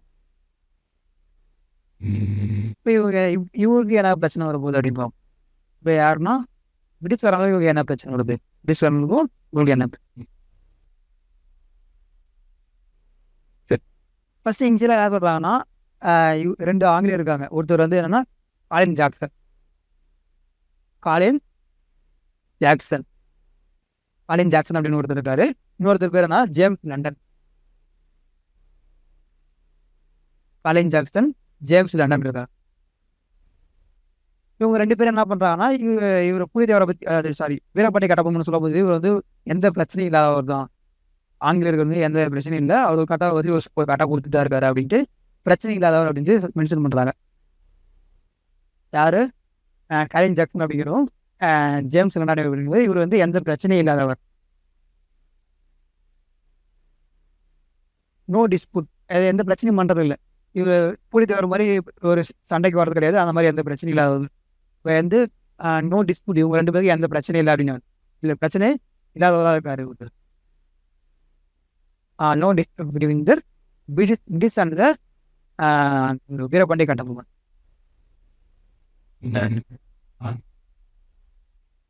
அவங்க வந்து என்னன்னா அதாவது இவங்க 2 பேரும் பிரிட்டிஷோட இதாக இருக்காங்க, ஒரு அதிகாரியாக இருக்காங்க. சம்திங் அவங்க கம்பெனி சேர்ந்தவங்க, ஈஸ்ட் இந்தியா கம்பெனி சேர்ந்தவங்க 2 பேர். அவங்க குறிப்பில சொல்றாங்க இது மாரி, இவங்க வந்து எந்த பிரச்சனையும் இல்லாதவரு. வீரபாண்டிய கட்டபொம்மன் இவங்க எந்த பிரச்சனையும் சொல்றாங்க. James London, Colin Jackson and James London அப்படிங்கிறது. இவர் வந்து எந்த பிரச்சனையும் இல்ல அப்படின்னு சொல்றாங்க. சரி. இப்ப யாரு ஃபர்ஸ்ட் வருது, இப்ப எப்படி பிரச்சனை ஆரம்பிக்குது அப்படின்னா, இது வந்து டேட்டோட ரொம்ப முக்கியம். 1798 1798 மே 31 1798 மே 31 வரை என்னன்னா, இவர் வந்து சில வரி வந்து என்னன்னா நிலுவை இருக்கு. டாக்ஸ் வந்து என்னன்னா பே பண்ணாம இருக்கு. எவ்வளோ அப்படின்னா 3310 பக்கோடான்னு சொல்லுவாங்க. 3310 பக்கோடாஸ். பக்கோடா அப்படின்னு சொல்லுவாங்க. இது அதாவது 1798 மே 31 வரைக்கும் என்னன்னா 3310 பக்கோடாஸ். பக்கோடாஸ் அப்படின்னா வரி வசூலுக்காக பண்றது. அவ்வளோ நிலுவை இருக்குன்னு சொல்லியிருப்பாங்க. பக்கோடா அப்படிங்கிறது ஒரு தங்க நாணயம். 3310 பக்கோடாஸ் வந்து வரி வந்து செலுத்தாம இருக்கு, நிலுவையில் உள்ளது அப்படின்னு சொல்லலாம். அப்படி யார் அப்படி சொல்றாங்கன்னா, ஜாக்சன் சொல்றாரு. செலுத்தாம இருக்குன்னு சொல்றாரு. அன்பெய்டு. நெல்லை கலெக்டர் யாருன்னா ஜாக்சன் அப்படின்னு ஒருத்தர் இருக்கார். இங்கே அந்த ஜாக்சன் வேற, இந்த ஜாக்சன் வேற. கேரின் ஜாக்சன் வேற, இவர் வந்து ஜாக்சன் துரை. நெல்லை கலெக்டர் வந்து ஜாக்சன் துரை போட்டார். இந்த மாதிரி இவ்வளோ நிலுவையில் இருக்கு. நெல்லையோட ஆட்சியர்.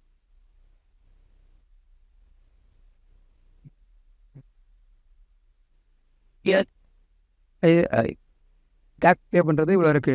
அதனால் அவர் மேலே வந்து என்ன பண்ணுவாங்கன்னா, போர் தொடுத்து போகலாம் அப்படின்ட்டு கேட்டுருப்பாங்க. யார்? பிரிட்டிஷ்காரன். இவர் வந்து பிரிட்டிஷ்காரன்ட்ட கேட்குறாரு. இல்லையாச்சு கேட்குறாரு. ஆனால் அவங்க வந்து என்ன பண்ணியிருப்பாங்கன்னா, பிரிட்டிஷ்காரங்க வந்து இல்லை ரெஃப்யூஸ் பண்ணியிருப்பாங்க. மெட்ராஸோட கவர்னர் ஒருத்தர் இருப்பார்.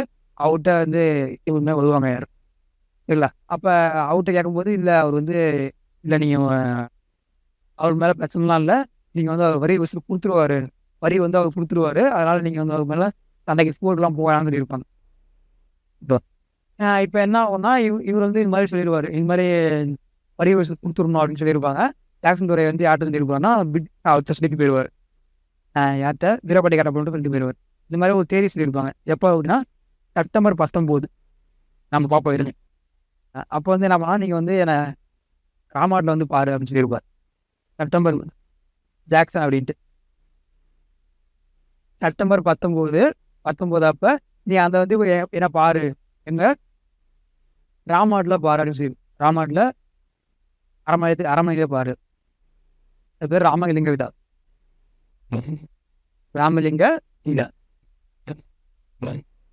ராமலிங்க விலாசில் வந்து நான் பாரு அப்படின்னு சொல்லியிருப்பார். ஜஸ்ட் அதெல்லாம் நீங்கள் இது மாதிரி எழுதி வச்சுங்க. நீங்கள் கதை நான் உடந்தா புக்கை நீங்கள் படிக்கும்போது நான் வந்துடும். ஜஸ்ட் இதை பேர் டேட்டை போட்டு நான் என்ன எழுதிருக்கணும் அதை மட்டும் அப்படி நோட்டில் எழுதி வச்சு, ராமலிங்க விலாஸ் அரண்மனையில் வந்து என்னை வந்து பாருன்னு சொல்லியிருப்பாங்க.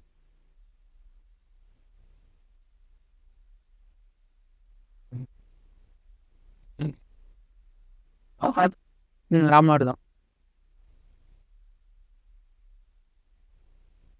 என்னன்னா ஆகஸ்ட் 18 வர சொல்லியிருப்பாரு. ஆனால் இவர் போயிருக்கிறப்ப செப்டம்பர் 19 போயிருப்பாரு. ஆட்சிக்கு ஆகஸ்ட் 18 வர சொல்லியிருப்பாரு அவரு. ஆனால் இவர் போனது எப்போனா செப்டம்பர் 19 போயிருப்பாரு. அதை நான் வச்சு 18 வர சொல்லியிருப்பாரு அவர் சொல்லியிருப்பாரு. ஆனால் போனது எப்போனா செப்டம்பர் 19 போயிருப்பாரு. இந்த டேட் அப்படிங்கிறது ரொம்ப இதோட இதுதான் ரொம்ப செப்டம்பர் 19 போய் ரீச் பண்ணியிருப்பாங்க. செப்டம்பர் 19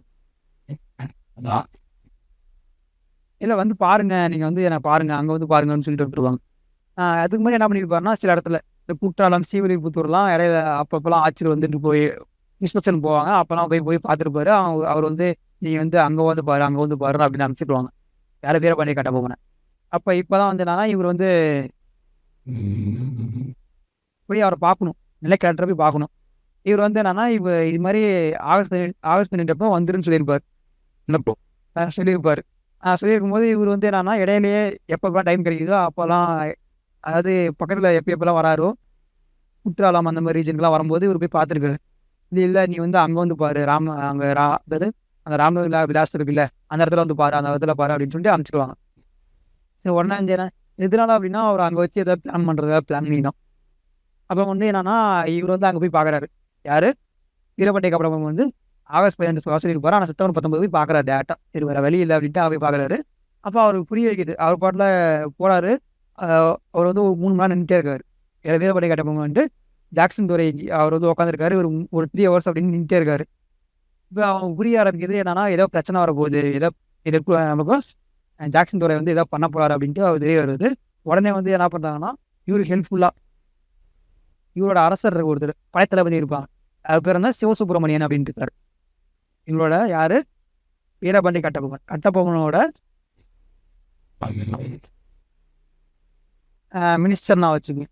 இல்லாட்டி வந்து ஆர்மி சீஃப் சம்திங் மினிஸ்டர் கூட நான் வச்சு. படைத்தளபதி யாரு சிவசுப்பிரமணியன். சிவசுப்பிரமணியன் வந்து என்ன பண்றாருன்னா அவர் வந்து ஹெல்ப் பண்ணுறதுக்காக உள்ள போயிறாரு. சரிங்க. சிவசுப்பிரமணியன் வந்து ஹெல்ப் பண்ணுறாரு. இவர் கூட தம்பி இருக்காரு பார்த்தீங்களா ஊமதுரை, அவங்களும் வந்து இவங்க போயிடுறாங்க.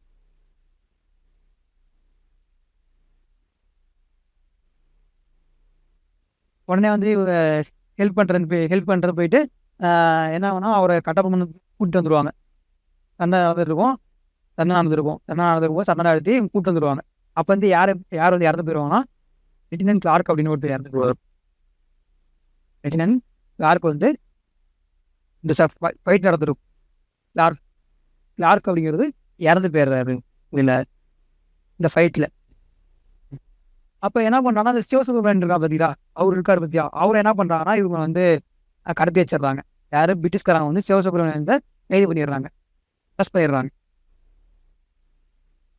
சிவசுப்பிரமணியனை அரெஸ்ட் பண்ணிடுறாங்க. யார் பண்ணால் பிரிட்டிஷ்காரங்க பண்ணிடுறாங்க. இவர் வந்து ஊமதுரை அப்படிங்கிறது என்ன பண்ணுறாரு அவங்க அண்ணனை கட்டபொம்மனை கூட்டிகிட்டு வெளியே வந்துடுறாரு. எஸ்கேப் ஆயிடுறாங்க அவங்க 2 பேரும் அவங்க கோட்டையை விட்டு. சிவசுப்பிரமணியம் வந்து என்ன பண்ணுறாரு அவர் மாட்டிக்கிறாரு. அவங்க அரெஸ்ட் பண்ணிடுறாங்க. உங்களை அரெஸ்ட் பண்ணிடுறாங்க. இப்போ வந்து விசாரணை பண்ணுறாங்க. மெட்ராஸ் கவுன்சில் முன்னாடி என்ன பண்ணுறாங்கன்னா விசாரணை பண்ணுறாங்க.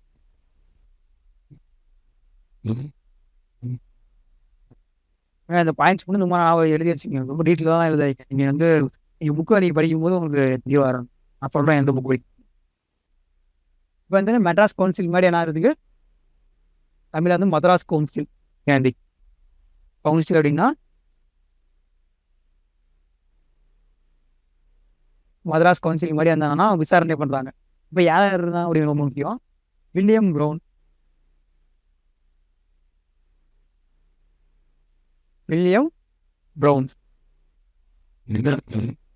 3 பேர் கவுன்சிலில் வந்து 3 மெம்பர் இருக்காங்க. அவங்க என்ன பண்ணுறாங்கன்னா அவங்க வந்து விசாரிப்பாங்க. வில்லியம் ஆரம், 3ஆவது வந்து இந்த காசா மேஜர். 3 பேர் என்ன விசாரணை பண்ணுறாங்க. வில்லியம் ப்ரௌன்,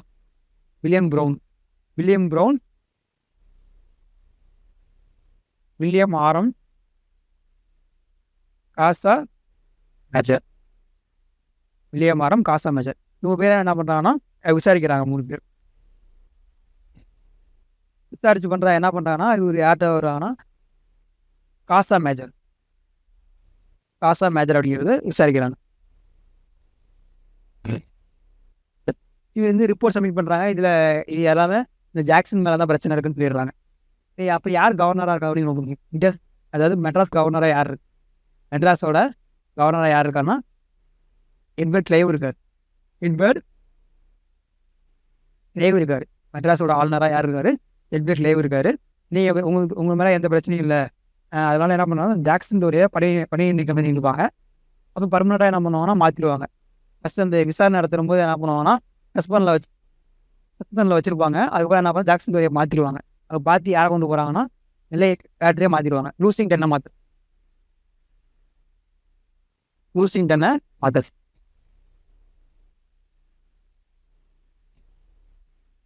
லூசிங்டன் என்ன பண்ணுறாங்கன்னா மாற்றுறாங்க. நிறைய கலெக்டராக வந்து லூசிங்டனை மாற்றுறாங்க. இப்போ நீங்கள் என்ன பண்ணுறாங்கன்னா உங்களுக்கு வந்து 1050 பக்கோலா தான் பாக்கி இருக்குது, நீங்கள் அதை மட்டும் கட்டிடுங்க அப்படின்னு சொல்லிடுவாங்க. யாரை? வீரபாண்டிய கட்டபொம்மனை. நீங்கள் 1050 பக்கோலா தான் பாக்கி இருக்குது, அதனால் நீங்கள் வந்து அதை மட்டும் செலுத்திடுங்க அப்படின்னு சொல்லி அனுப்பிச்சிடுவாங்க. அவ்வளோதான்.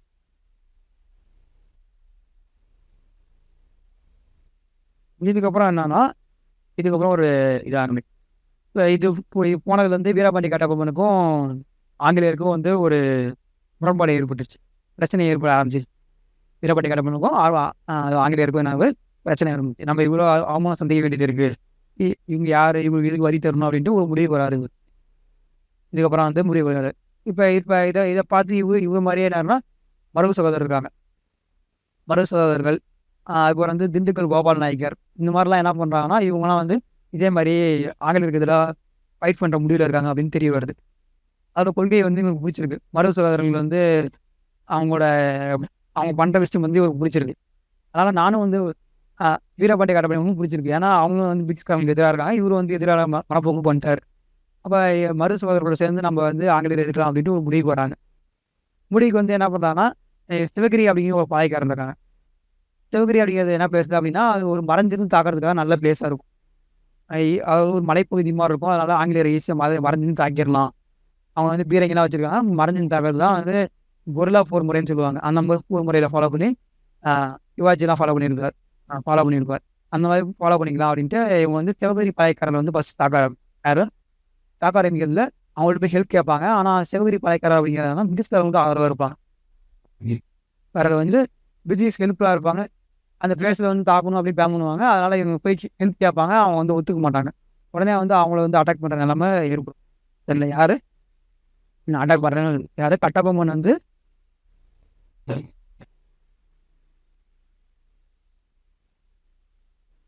சிவகிரி பாளையக்காரர்கள் வந்து அட்டாக் பண்ணுறதுக்கு போவாங்க. சிவகிரி பாளையக்காரர் கட்டபொம்மன் வந்து சிவகிரி பாளையக்காரர்கள் வந்து 1799 அட்டாக் பண்ண போகிறாங்க.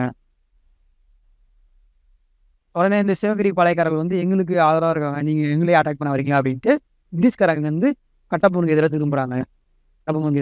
திரும்புகிறாங்க.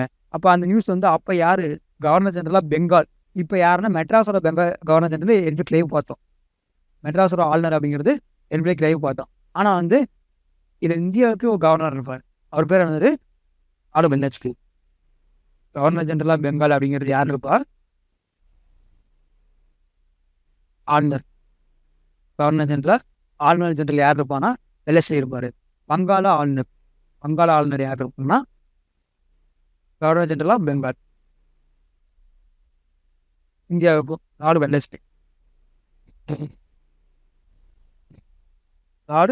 வெல்லஸ்லி இருப்பார். ஸோ அவர் என்ன பண்ணுறாரு, இந்த நியூஸ் வந்து அவருக்குலாம் போக ஆரம்பிக்குது. அவர் என்ன பண்ணுறாருன்னா வீரபாண்டிய கட்டபொம்மனுக்கு எதிராக சண்டை போடுறது பிளான் பண்ணுறாங்க. இப்போ யாரை வச்சு பண்ணுறாங்கன்னா இங்கே ஒருத்தர் மேஜர் பேனர்மேன் இருக்கு. மேஜர் பானர்மேன் இருக்கு. இப்போ இவங்க தான் வந்து என்ன பண்ணுற, இவர் ஆங்கிலேயர். மேஜர் பேனர்மேன் அப்படிங்கிறது ஒரு ஆங்கிலேயர். ஆங்கிலேயர் இவரை வந்து என்னன்னா கட்டபொம்மனுக்கு எதிராக சண்டை போடுறதுக்கு அனுப்பிச்சுடுறாங்க. கட்டபொம்மனுக்கு எதிராக சண்டை போட ஆரம்பிச்சுடுறாங்க. Bannerman September 1 1799. செப்டம்பர் 1 1799 இவர் வந்து பிளான் பண்ணுறது எப்போனா மே 5 வந்து பிளான் பண்ணிடுவாங்க. மே 5 இவர் வந்து போய் சொல்லியிருப்பாங்க. செப்டம்பர் 1 அப்போ வார்னிங் கொடுக்குறாரு. யாருன்னா பேனர். இந்த மே 5 கட்டபொம்மன் கிடையாது, வெல்லஸ்லி அப்படிங்கிறத பிளான் பண்ணிடுவாங்க. நீங்கள் போய் அவங்களுக்கு அட்டாக் பண்ணுங்க அப்படின்ட்டு மே 5 சொல்லிடுவாங்க. செப்டம்பர் 1 அப்படி செப்டம்பர் 1 என்ன பண்ணால் வார்னிங் கொடுப்பாரு. யாருன்னா பேனர்மேன். ஏன்னா அப்போ இந்த பீரங்கி படம்லாம் வரணும் வெயிட் பண்ணிட்டு இருப்பாங்க. உடனே செப்டம்பர் 1 அப்போ வார்னிங் கொடுப்பாங்க. நீங்கள் வந்து என்னன்னா நீங்கள் அட்டாக் பண்ண போகிறோம் அப்படின்னு வார்னிங் கொடுப்பாங்க. இப்போ இதை தெரிஞ்சுட்டு என்ன பண்ணுவாங்கன்னா இவருக்கு ஃபர்ஸ்ட் வந்து வீரபாண்டிய கட்டபொம்மன் ஒரு பலம் வாய்ந்த ஆள் தான், பலம் வாய்ந்தவர். அதனால் என்ன பண்ணால் செப்டம்பர் 1 அப்போ வார்னிங் கொடுப்பாங்க.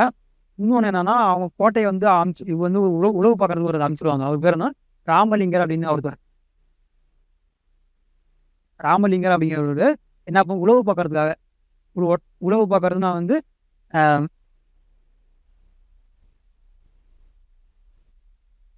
இல்லை இன்னொன்று என்னன்னா நம்ம கேள்விக்கலாம் என்னன்னா ராமலிங்கர் மூலியமாக என்ன பண்ணால் மெசேஜ் அனுப்பிவிடுறாங்க. எதுக்காக அப்படின்னா அவர் வந்து கன்வே மெசேஜ் டு த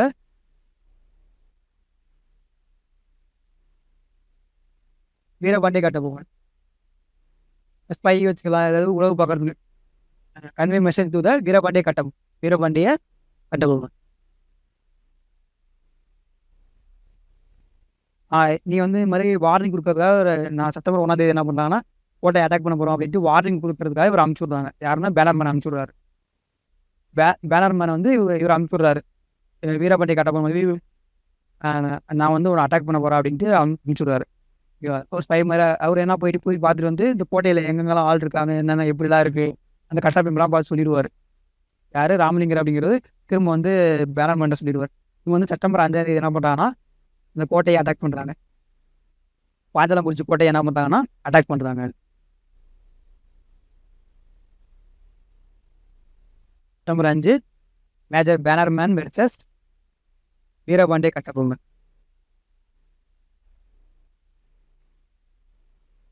இதில் என்ன பண்ணாங்கன்னா பேனர்மேன் ஜெயிச்சிருவார். வீரபாண்டிய கட்டபொம்மன் தோக்கடிச்சுட்டு சிவசுப்பிரமணியன் திரும்ப வந்து என்ன பண்ணுறாங்கன்னா சிவசுப்பிரமணியன்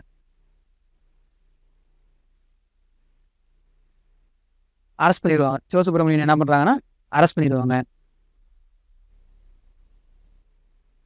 பேனர்மேன் செப்டம்பர் 13ஆம் தேதி என்ன பண்ணாங்கன்னா சிவசுப்பிரமணியன் வந்து கல்லர்பட்டியில் வந்து அரெஸ்ட் பண்ணிடுவாங்க.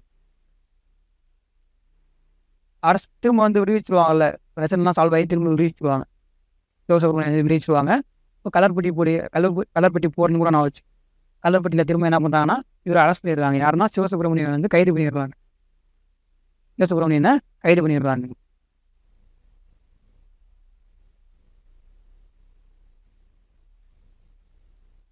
கைது பண்ணிட்டு என்ன பண்ணியிருப்பாங்கன்னா கல்லர்பட்டியில் வந்து அரெஸ்ட் பண்ணுறாங்க. செப்டம்பர் 13ஆம் தேதி என்ன பண்ணால் தூக்கில் போட்டுருவாங்க. நாகலாபுரத்தில் இது இந்த பிளேஸ் முக்கியம். நாகலாபுரம் யாரை தூக்கில் போடுவாங்க? சிவசுப்பிரமணியன் தூக்கில் போட்டுருவாங்க. சிவசுப்பிரமணியன் தூக்கில் போட்டுறாங்க. நாகலாபுரத்தில் செப்டம்பர் 13ஆம் தேதி தூக்கில் போட்டுருவாங்க. எந்த வருஷம்னா 1793.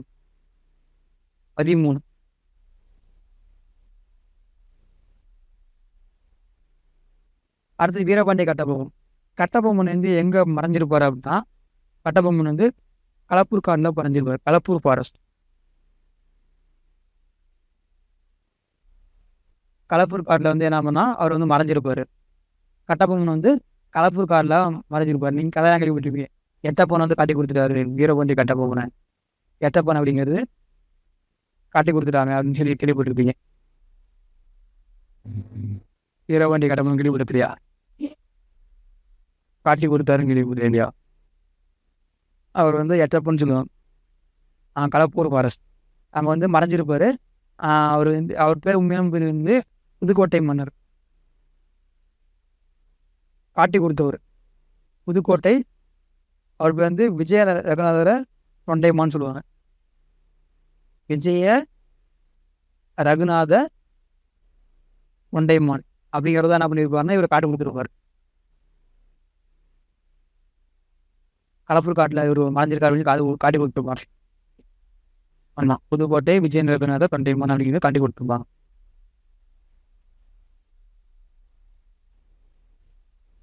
அப்புறம் 1899 அக்டோபர் 16 என்ன பண்ணியிருப்பாங்கன்னா தூக்கில் போட்டிருப்பாங்க. யாருன்னா கயத்தாரில்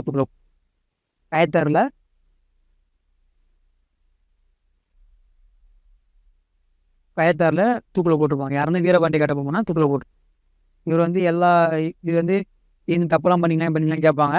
ஆமாம், எல்லா தப்பையும் நான் பண்ணேன் அப்படின்னு ஒத்துக்குவார்.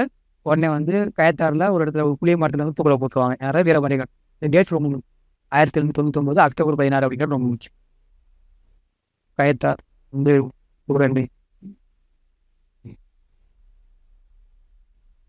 கயத்தாரில் தூக்கில் போட்டிருப்பாங்க. அக்டோபர் 16 இது ரேட் ரொம்ப முக்கியம்.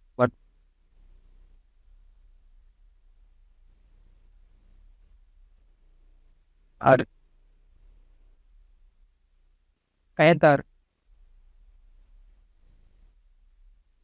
செப்டம்பர் 13 அப்போ தூக்கில் போடுவாங்க. சிவசுப்பிரமணியன் தூக்கில் போடுவாங்க.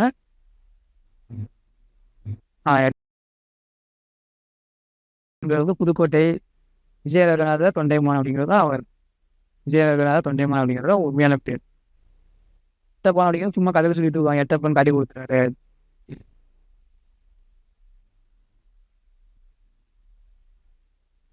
இது வந்து இதுக்கப்புறம் அடுத்து வேலுநாச்சியார் வந்து அடுத்த வருஷம்